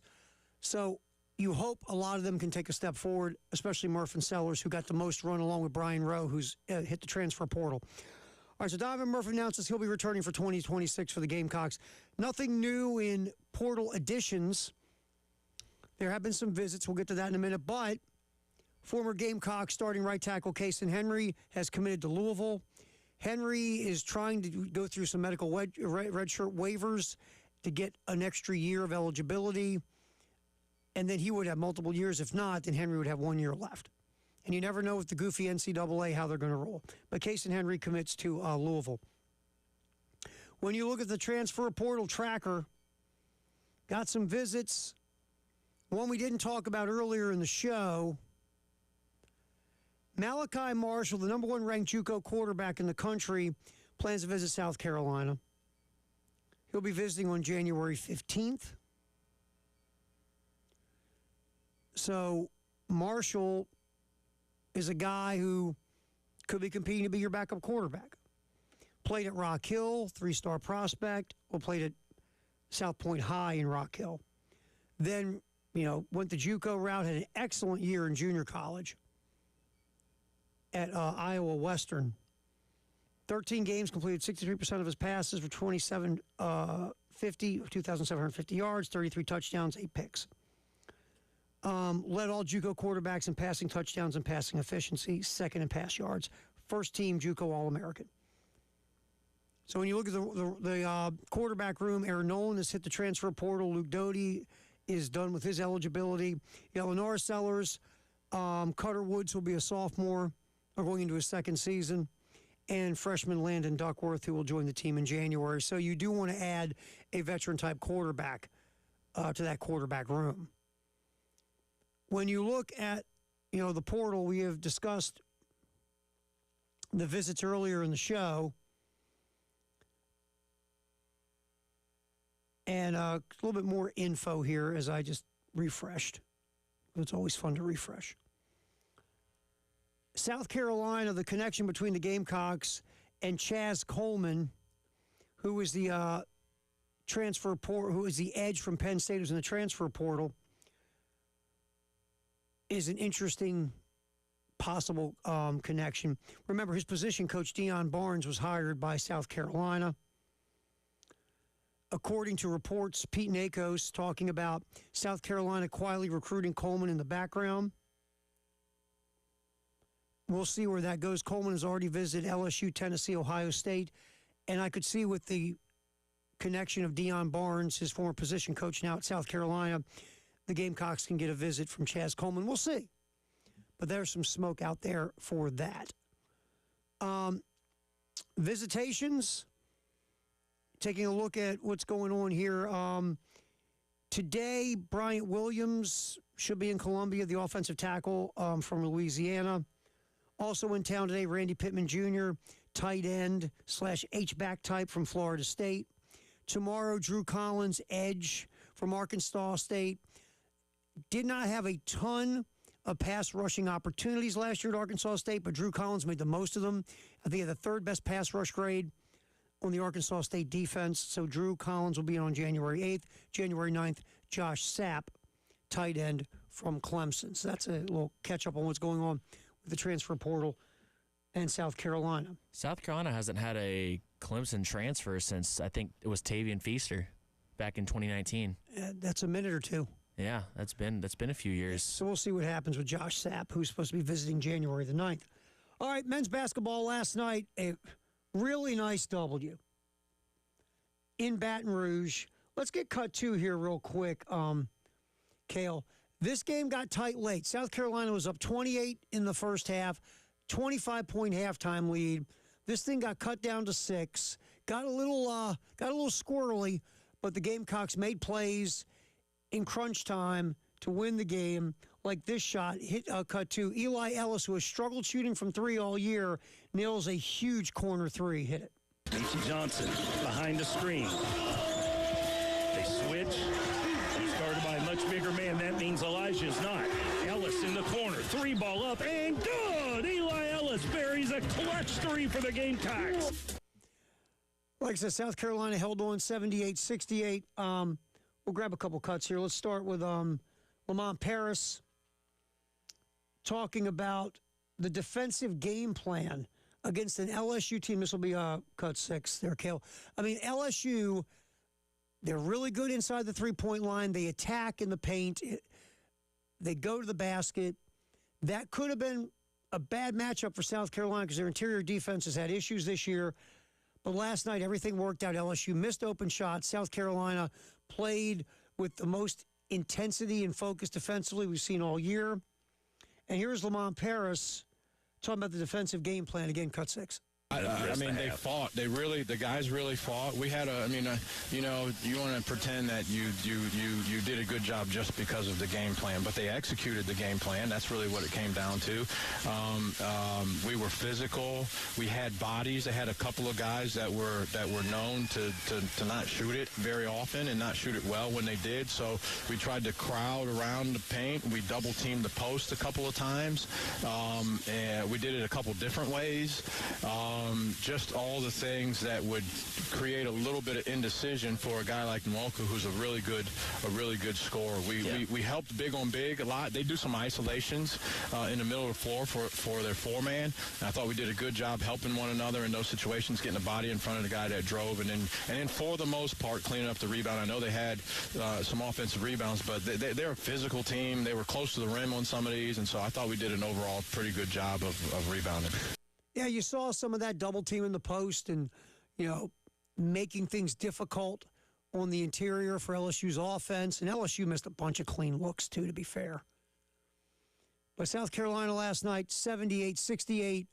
They get the win. 10 threes the Gamecocks hit in the first half. It was just incredible. Elijah Strong, 30 points. He hit a decent amount of those threes. And Strong, just a career night for Elijah Strong in the win. Michi Johnson scored 19. He talked to the media afterwards. Let's get to cut 12 here, Cale. Here's Michi talking about Elijah Strong's night for South Carolina. I'm just so proud of his growth, man. I'm so proud of his growth, and he came up big for us late in the road as a PG. I knew he was getting it going for us all night, so I tried to get the ball to him in places where he liked. Just super proud of that guy, man. He put in a lot of work, had some struggles early on, injuries he dealt with, but he came up really big for us tonight, and we got the win. Yeah. I mean, Elijah Strong has struggled from three this year big time. But last night, Strong nailed the threes, hit a couple early, got himself going, and before you know it, he puts up a career-high 30 points.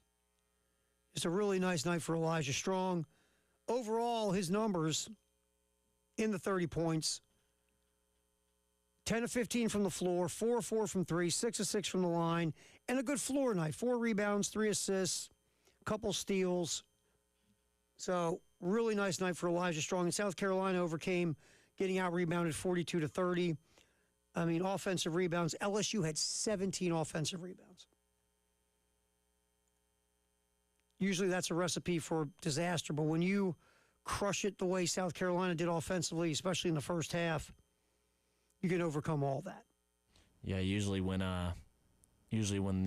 the opponent has 17 offensive rebounds, you're normally talking about that in anger, and you're normally talking about that with right. disdain behind your voice. It's like this. I can't believe they got 17 offensive rebounds, but when you win, you win, it's like, okay, they got 17 boards, but you overcame it. Good job. Yeah, it's like, oh, they had 17 boards. Wow, they played pretty good. Thank God we won. Yeah, overcame that, let me tell you. So, South Carolina, nice win in Baton Rouge. We talked a little bit about this before. The Baltimore Ravens are bringing in Anthony Weaver, defensive coordinator in Miami, Clint Kubiak, offensive coordinator in Seattle. They asked permission to speak to those two over the head coaching gig. Real quick, one thing we didn't get to. There's a lot of smoke that this is Lamar Jackson butting heads with the offensive coordinator, Todd Monken. The Ravens, or really Steve Bisciotti, the owner, talked to John Harbaugh about possibly moving on from Todd Monken. Harbaugh has total control of the coaching staff per his contract. Harbaugh did not want to move away from Todd Monken, who I think overall has done a really nice job. I mean, there were some things you would kind of a little head scratching at times, but overall, that offense under Monken for two of these 3 years was really good. And Lamar thrived under Monken. But for whatever reason, just personality clash, whatever, and John wouldn't do it. So John Harbaugh is out in Baltimore. And the reason I bring this up is with Lamar Jackson. Look, I'm a huge Lamar Jackson fan. And Lamar Jackson is a Hall of Fame quarterback already in what he's done in his career, especially in the regular season. Postseason, there's been problems. But there was a piece written in the Baltimore Sun a few weeks ago by a guy who has covered them for a long time named Mike Preston, who, and I know Mike, and Mike just doesn't put stuff out unless he's got sources behind it, about Lamar Jackson falling asleep in team meetings, the fact that the Ravens had to move meetings to later in the day because Lamar stays up late to play video games. There's talk about consistent conditioning, does not come to the off-season workouts at times. And look, some of this stuff, when you're winning, you just push to the side. But when your team struggles and underachieves, no one's safe from it. And if this is going on with Lamar Jackson and the Ravens, who typically aren't a team that let this kind of thing go on, accountability has to happen. And it starts with Lamar Jackson. And the new coach that comes in there has to do two things. A, bond with Lamar, but B, hold Lamar accountable. Your quarterback is your leader, whether he wants to be or not, and you follow his lead. And if he's a guy falling asleep in meetings, that's not a good look. And you can't have it. If you got to change all the schedules around because he likes to play video games late at night, Lamar, love you, but guess what? We have more important things to do here than you crushing on Madden. Hey, he could be playing college football 26 or Fortnite. Fortnite. Yeah, we haven't heard about that game in a while. There you go. What's the one where you have the little blocks you build stuff? Minecraft? Yeah, he's playing Minecraft. My daughter loves Minecraft.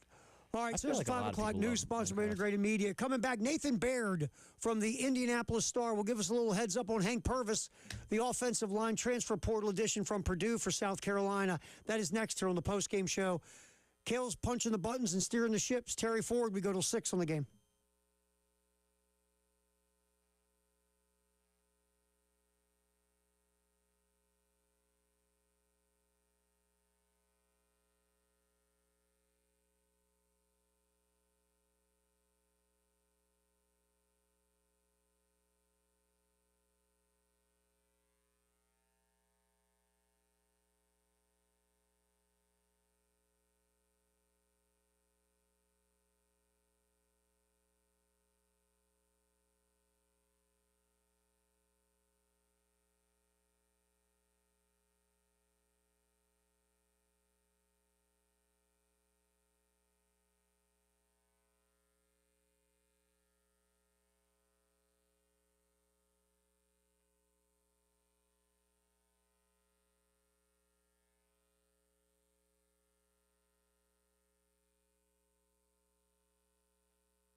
We open up the Gamecock notebook.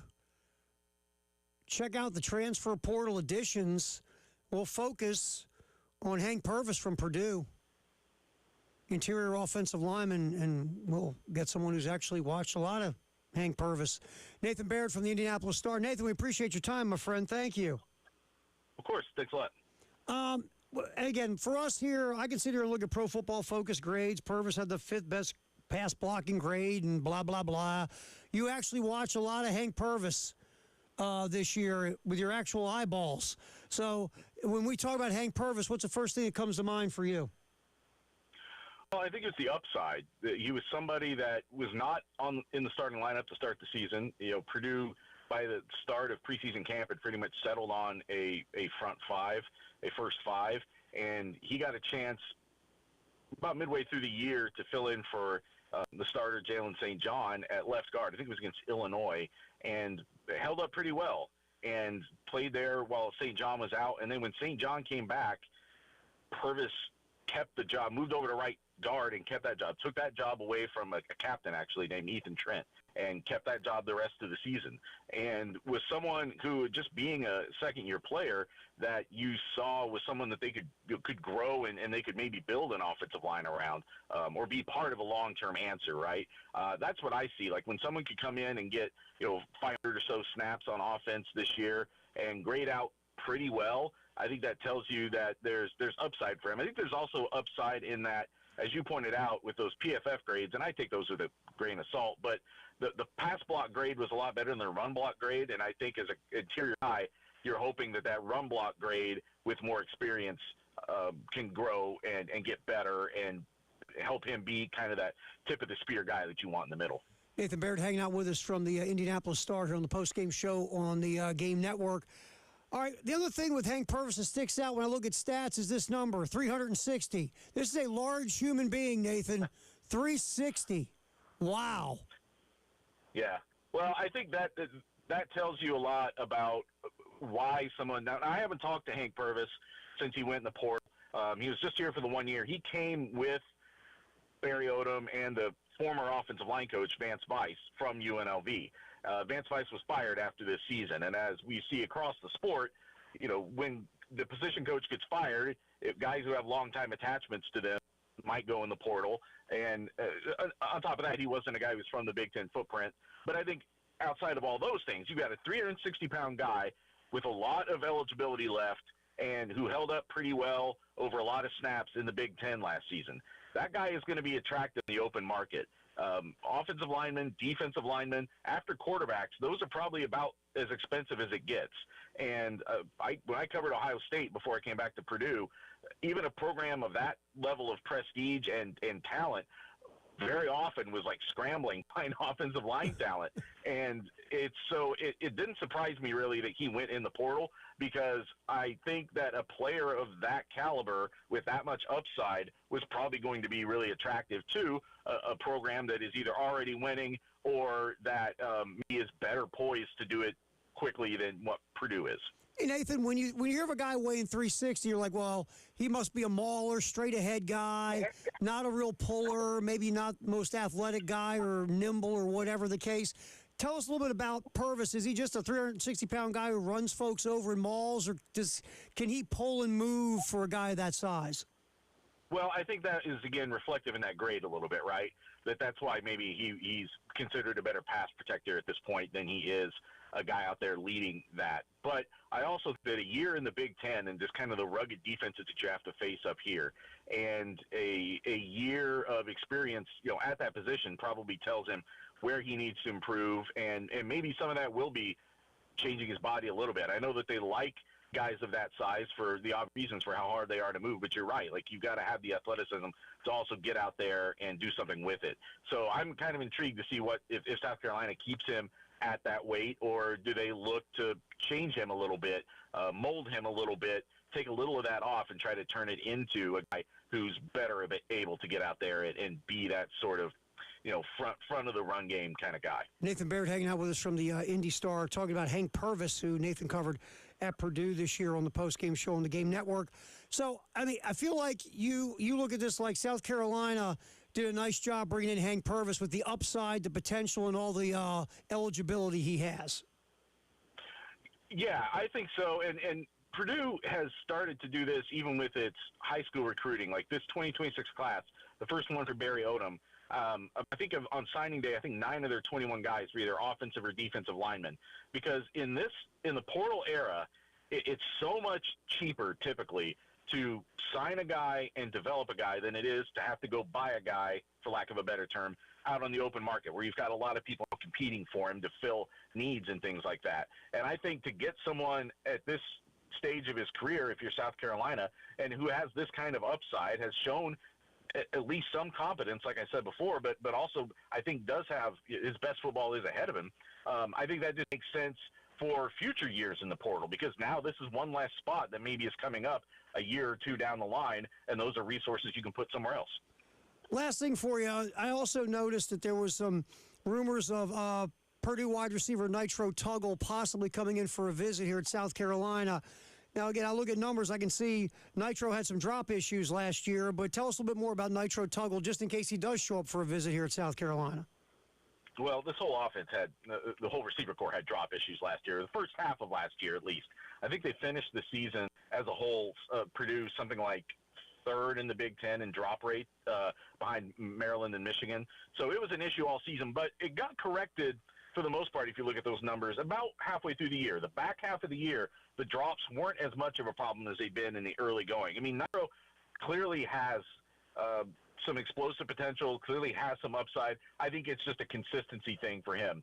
And can he show that sort of consistency? Can he play with that consistency, running the right routes, catching the ball, those sorts of things, which are pretty basic things, but the things you have to do in order to show off some of the other talents you have, the athletic talents you have. And to try to do it against the kind of, secondaries he's going to face in that conference, it's definitely a parallel move at worst, right? So I think an intriguing guy, a guy that I think Purdue hoped would stay. He's from here in Indiana. So that was one of the reasons he said that he came back to here from Georgia, and why he kind of set up at Purdue last year. But it's also for Purdue a position that they are just in desperate help for. And he was maybe going to be a big part of that. I think wherever he ends up, it's a matter of it's not just tapping into his talent, it's can you get him to bring it out on a more consistent basis. Nathan Baird, Indianapolis Star. Appreciate you jumping in on short notice and give us a little info on a couple of players. Thanks, Nathan. Happy to do it anytime. Appreciate you, man. Thanks. All right, Nathan Baird from the Indianapolis Star. We'll come back. Time to take a little drive around the SEC. An SEC quarterback is announced for the NFL draft. A couple other notes around the SEC with players as the chessboard and the transfer portal just keeps moving. That's next here on the postgame show. Terry Ford, Kale's here. We go up until 6 on the game.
Take a look at the roads. We have a few accidents around the Midlands. We'll start in Columbia, Brookfield Road near Decker Boulevard, also Bethany Church Road at South Lake Drive.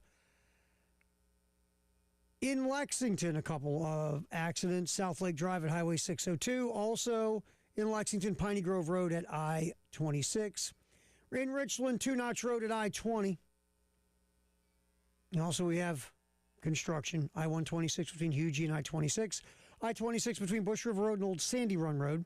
I-26 between I-26 and exit 64 and 65 Broad River Road as well. Get back in here. Our drive around the SEC is next.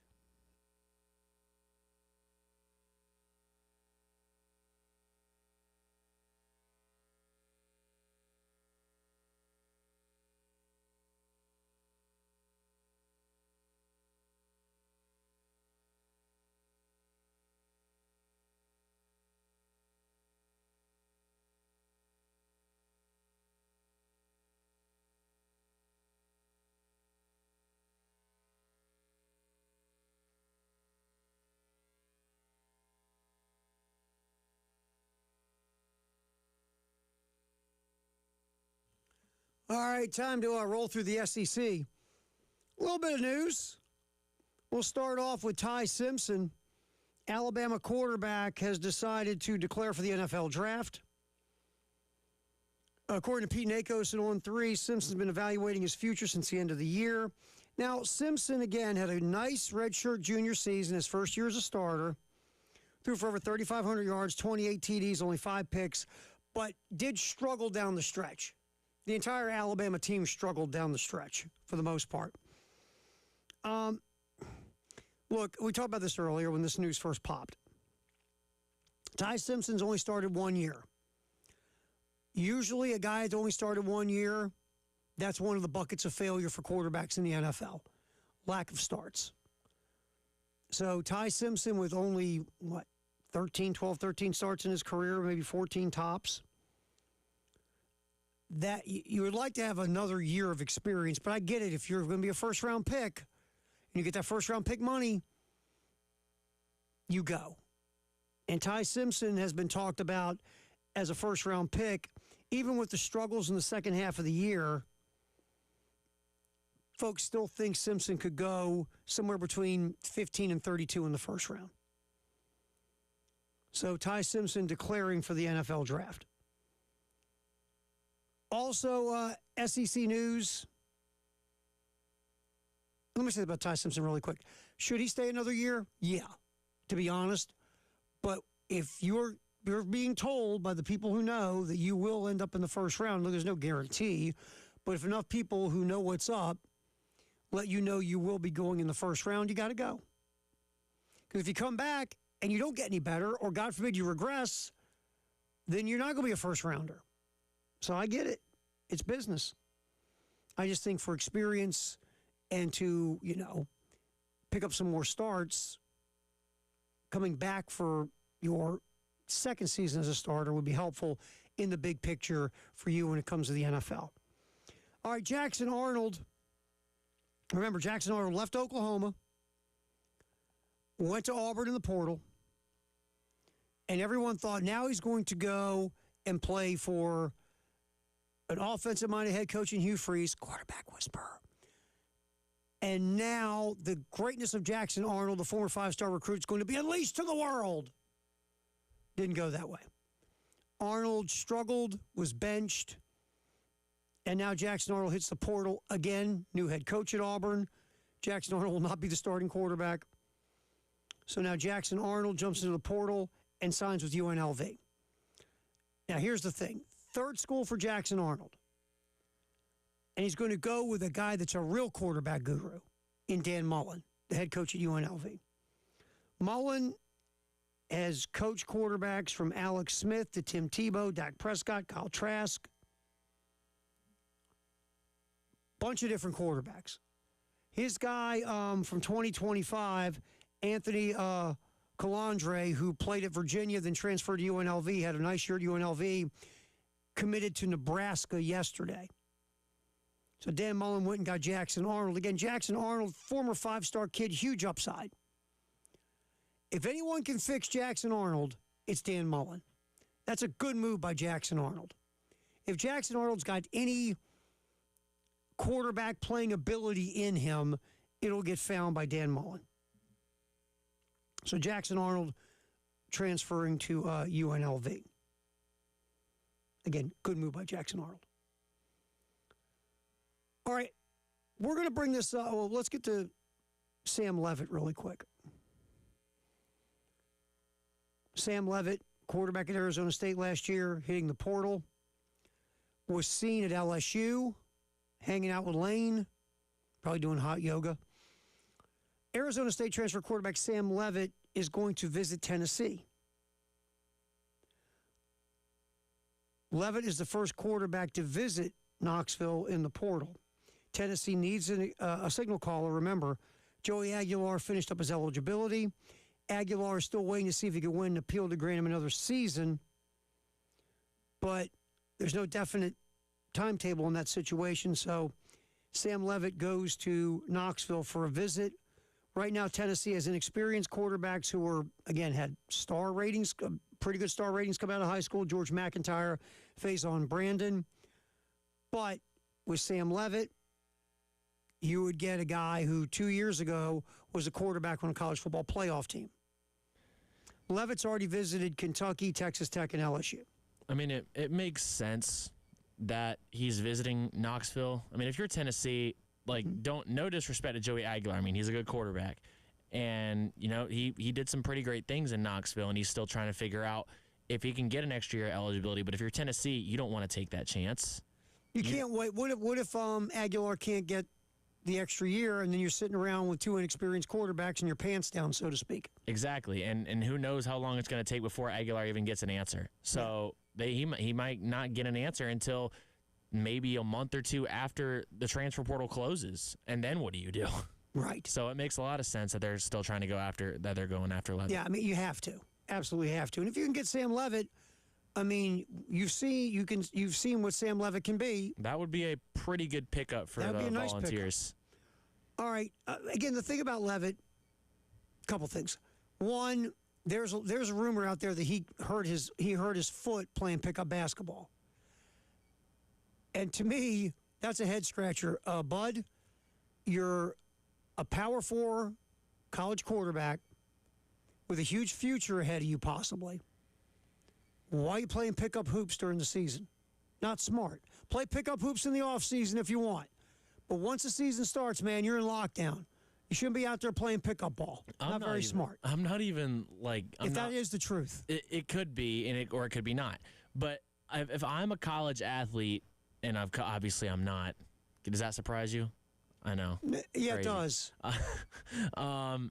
No, but if I was a college athlete, and I was in the seat that he's in the playoff, in the transfer portal, coming from a Power 4 team, going to most likely, or actually definitely another Power 4 team, I wouldn't be playing anything else except for my sport, because I wouldn't want to, because pick up basketball is fun, but you come down after going up for a layup or something, you tweak that ankle. Yep.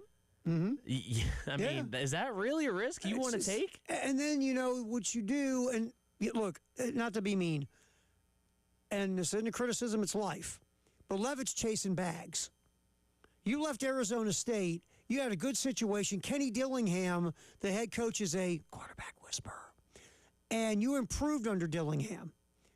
Arizona State is a good football program under Dillingham, and you just left. Why'd you leave? There's only one reason you left, because you want to go find more money. I get it. But if I'm bringing you in, I'm sorry.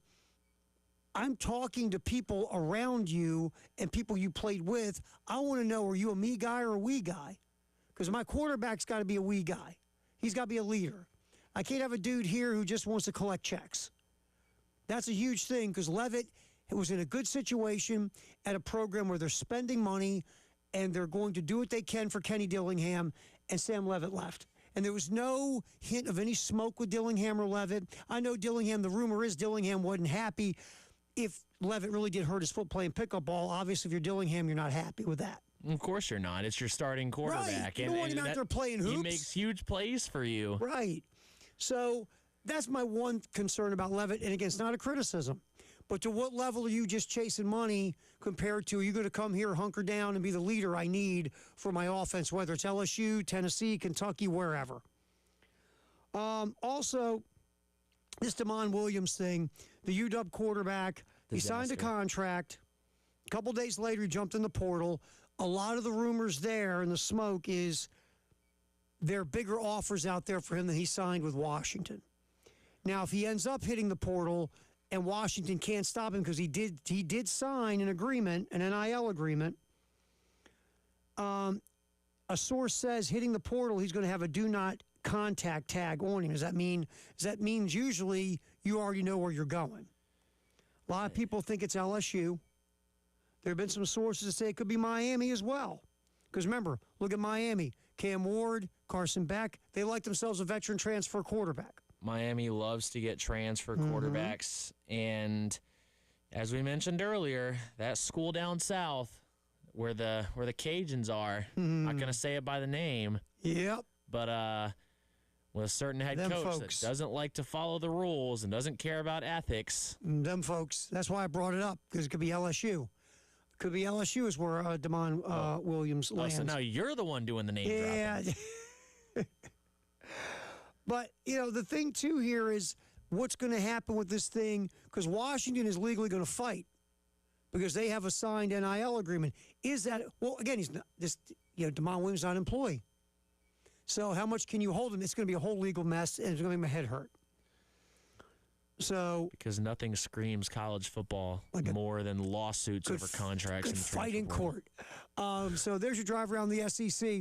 We'll come back and we'll again, we like to do a little Jay versus the internet without Jay. Unfortunately, he'll be back tomorrow. We're looking forward to getting Jay back.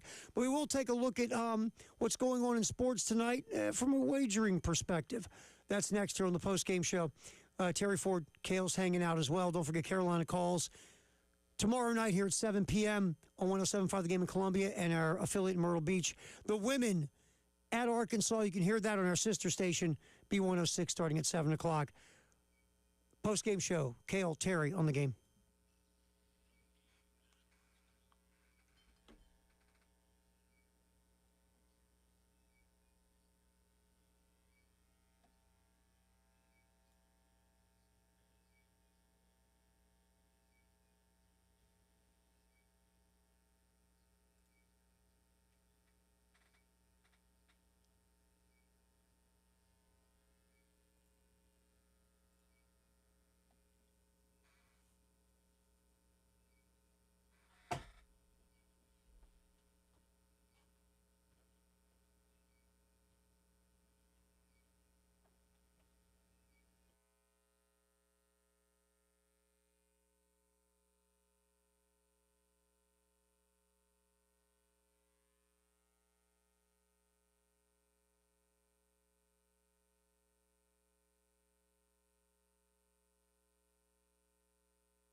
All right.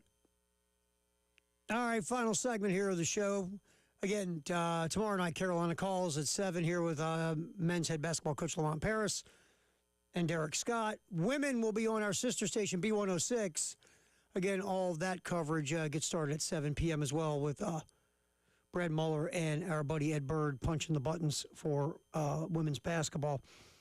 All right, let's hit the music there, Kale. Let's do a little, let's take a look at the wagering angle of some hoops games tonight. Sounds good. Hit it. There we go. Makes it more serious. A lot more on the line, more dramatic. Like I always say, listen to what I think and go with the opposite and win millions. All right, SEC has some games tonight. Missouri traveling to Kentucky. Wildcats this year, 0-1 in the SEC, only 9-5 overall. It's been a weird year for Kentucky. They've played. It's certainly been a season. Yeah, It's certainly been a season. I'm taking a look here.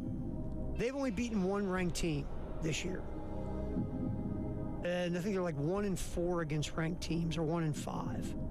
They've really struggled against good squads, and they're coming off a 15-point loss at Alabama. So, Kentucky will host Missouri. Missouri won their SEC opener. Kentucky's a 12.5-point favorite. Missouri this year, I mean, their losses were Notre Dame and Kansas. They went to Notre Dame and lost, and Notre Dame's been nothing special. And Illinois. That game was at that home or neutral court? That was, I think it was neutral. That game was a blowout, though. That game was bad. Yeah, so that was a butt kicking. But they bounced back and beat Florida. Yep. I think Kentucky wins and covers at home. They'll cover the 12.5. You know, see, like, I want to agree with you, but at the same time, Kentucky's just, I don't know. But they're very talented. That's the thing with there's Kentucky. no question about that. Tons of talent. You're expecting this thing to start cooking at some point, especially offensively is where Kentucky's not been Kentucky under Mark Pope. That's true. They've still been solid defensively. But they got a lot of weapons, man. You know what? Yeah, you convinced me. No, I talked you into it. Yeah, all you right, talked drop me all into your it. money. I'll go Kentucky. All your money on Kentucky. My entire bank account. Exactly. Mine too, all $6. Oklahoma will travel to Mississippi State. Mississippi State has struggled this year as well. They're at home. Oklahoma has just been a bad defensive team under Porter Moser. Porter Moser, when he was at Loyola of Chicago, was known for defense. This Oklahoma squad's allergic to guarding anybody. Coach, I love to play defense, but I break out in a rash. Mississippi State at home is giving 1.5. That's it. It's basically like a money line pick. Yep, I'll take Mississippi State to win at home. I just thought Oklahoma's defense has just been awful. This one's going to be fun tonight. I think I'm gonna go. Yeah, with how many points that Mississippi State's been putting up, I'm gonna go with the Dogs. All right, Alabama, number 13 in the country, travels to Vandy. Now we're talking. Number 11 in the land. Vandy's undefeated. Alabama 11-3 overall. Vanderbilt minus the 3.5 at home. Again, you don't have any like big time tell me who you are tests in early January. But this is going to be interesting because we know Alabama's really good. Yes. Can Vanderbilt hang with Alabama tonight? I think Bama covers the 3.5 and gets the win at Vandy. You know what? I think that Nashville has a little bit of a party tonight.